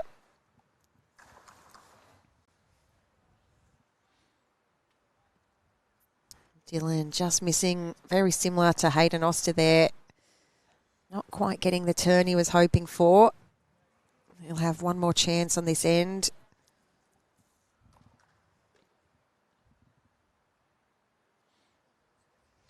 So Lynchy just on the bank at the minute chatting to their team coach, Kelly Ray.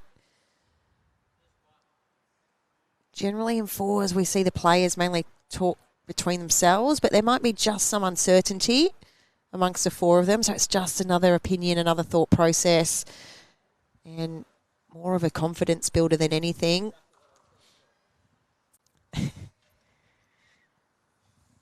So Lynchy just acknowledging that Kelly has said exactly what I wanted to play is what she said.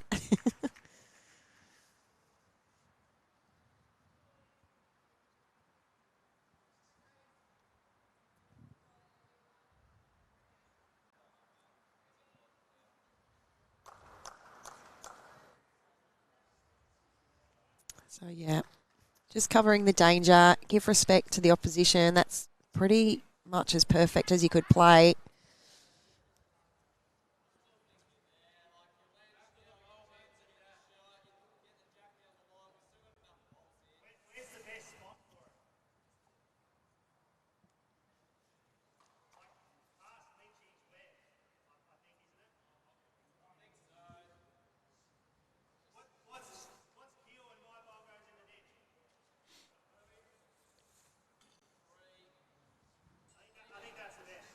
All right, so good chat there, Dylan. What should I do? What should I play? He's going Jack in the ditch, keel it. His bowl will stay in. That's probably 2 or 3. Needs an edge, just missing wide. So 2 more to Team Green, and that means that the rink win will go their way.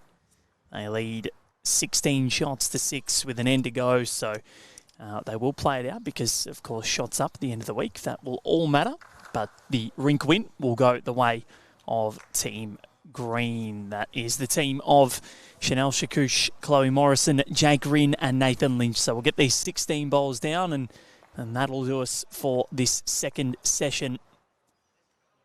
And then final session, women's singles coming up. That'll be at 3 o'clock. Sophie Kurzman up against Lisa Phillips. Blue and yellow. Yeah, I did trying to do some planning around this live stream schedule, wanting to make sure everyone gets at least one game on the stream. Obviously a mixture of our para athletes and our open athletes, but also try and showcase some of the different disciplines as well. And it took me about 3 days to try and coordinate it all. Like, I'm like, oh, yeah, I've got it set. And then I'm like, oh, no, for example, Joey's missed out, hasn't got a live stream game. Better go back, rearrange that. Then someone else missed out. Then I thought, oh, it would be great to have a para singles, but then I couldn't get all para athletes having a game on the live stream. Yeah. So it was quite the challenge, but here we've landed. So we'll get a game of para athletes each day, a game of fours each day, and then either a singles, triples, or a pairs event. So you've done fours every day, Lindsay. Yeah, I love fours, mate. How could you? It's been exciting. What about the skill required, the shot play? You just talked about how great every one of these 4 players have played for the green team. But I'm a singles and pairs man, or triples. That's because I'm a traditionalist. I'm a bowler from way back, and I love fours. I love pennants. I love 21 ends. That's my cup of tea. I'm sending Connor to nationals for that this year. I'm actually I've pulled rank, and Connor's off to nationals and to do sides, and I'll be looking at the scores from afar and tuning in, but not for a full 21. Where's the bowls lover in you, Val? I love it, but I'm a singles and pairs man. I love the para pairs this morning. That was great. Have you enjoyed this game? Yeah, it's been good, but para pairs. If I had to prefer or pick. Okay. But it has been a good game. The quality has been... I think a good fours game is very, very good. Yeah, I agree. That's what Andrew Howie said. He always says, but a good fours game is always very, very good. And I'm like, yes, I'll give you that. It's just good because you can talk about so much. Yeah. You know, and the different shots and who's playing what role and how can they change the game and length. And there's just so many more elements to talk about. Because you can score 8, a game is never over until you're absolutely smashing your opponents.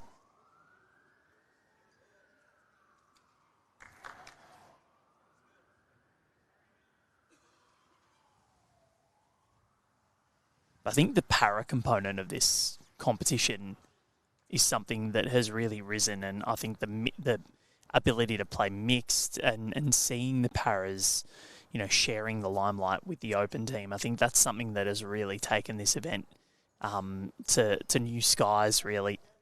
Yeah, it has been one of, the greatest initiatives since this event started was making sure our opens and paras play alongside each other and integrated throughout the green and in team huddles and in all of the team talks about how you turn up as a teammate and that kind of thing. And it works both ways. I think the para athletes can take that back to their para space when they go back to that land in state level. But our open athletes get inspired and motivated by seeing like what some of our para crew can do as well. So it's such a wonderful combination, and I think it elevates both disciplines. So great initiative from the inception. I think it's how to be a better teammate as well, because sometimes you can, when you're doing your own thing and you're only hanging around the open teams, you can sort of think about how things fit you and fit, things that you can do, or fit around things you can do. But then when you have the paras involved, you have to be so much more mindful of being inclusive, and I think it just opens you up to more maturity. And you think about more prospects.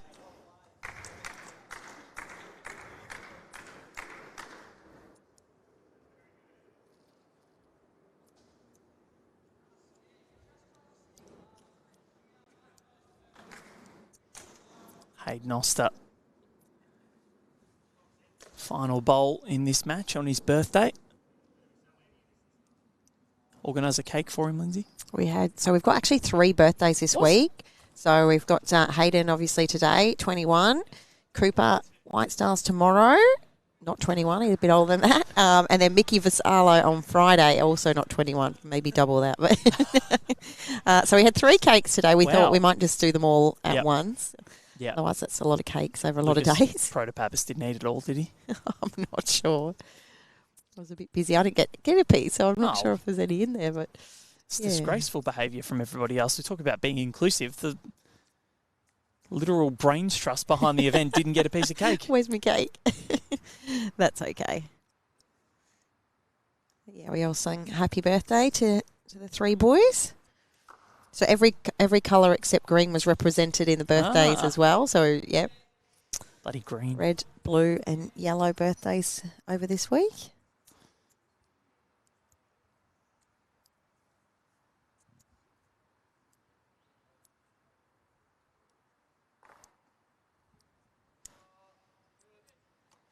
I feel like August is starting to become a really common time for birthdays as well. My cousin just had her first child last week. Another friend of mine just had a child, and a few birthdays of people coming up as well. Yeah, we're the later months of this year in my family is crazy for birthdays. August through to December. Yeah, it's like you're December, right? I'm December. Yeah, my daughter's November. My son's October. Mum's August. My 3 sisters are all September, November. Really? Yeah. Wow. I'm one little sister. She's March, and my husband's May. So just a bit of useful information for the viewers out there. It's what happens when a match sort of teeters out a little bit. It's you sort of lose track as Dylan Fisher plays a really good shot to finish it off. And that'll be, I reckon he's made a couple there. It's at least one. Might only just be that one. I think that's Jake's bowl, not Amity's. Yeah, one it is.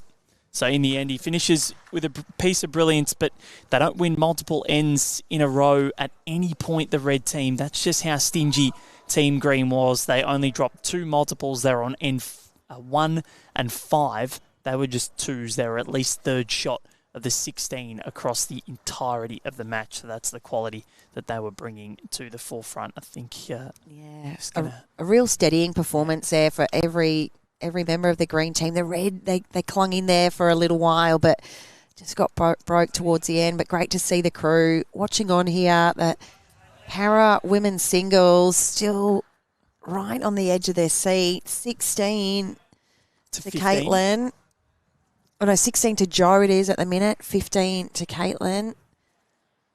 So edge of your seat action over there. Certainly is. And we'll leave you for now because we don't actually have proper cameras on that rink. But Lindsay, well done to you on running such a brilliant event. This event just gets better and better every year. It's actually, funnily enough, the media team's first time seeing it because it's been up in Queensland. So we've had other people stream. So it's a pleasure to be here for the first time. You've done an incredible job. Everyone seems to be super happy. So well done to you, and I'm sure we'll see you over the next couple of days. Yes, I'll be jumping on at some stage again. But thanks to you, Val and Connor and the crew, Aiden, everyone at BA for supporting this event as well and being able to live stream it and give our athletes the opportunity to be seen on the big stage as well. And we'll see you. I think the next stream is going to start really quickly as well, so we'll have a little break. Yep. So and be back soon. 3 o'clock for the next game between Sophie Kurzman and Lisa Phillips. Have a great half an hour, everyone, and we'll catch you at 3 o'clock.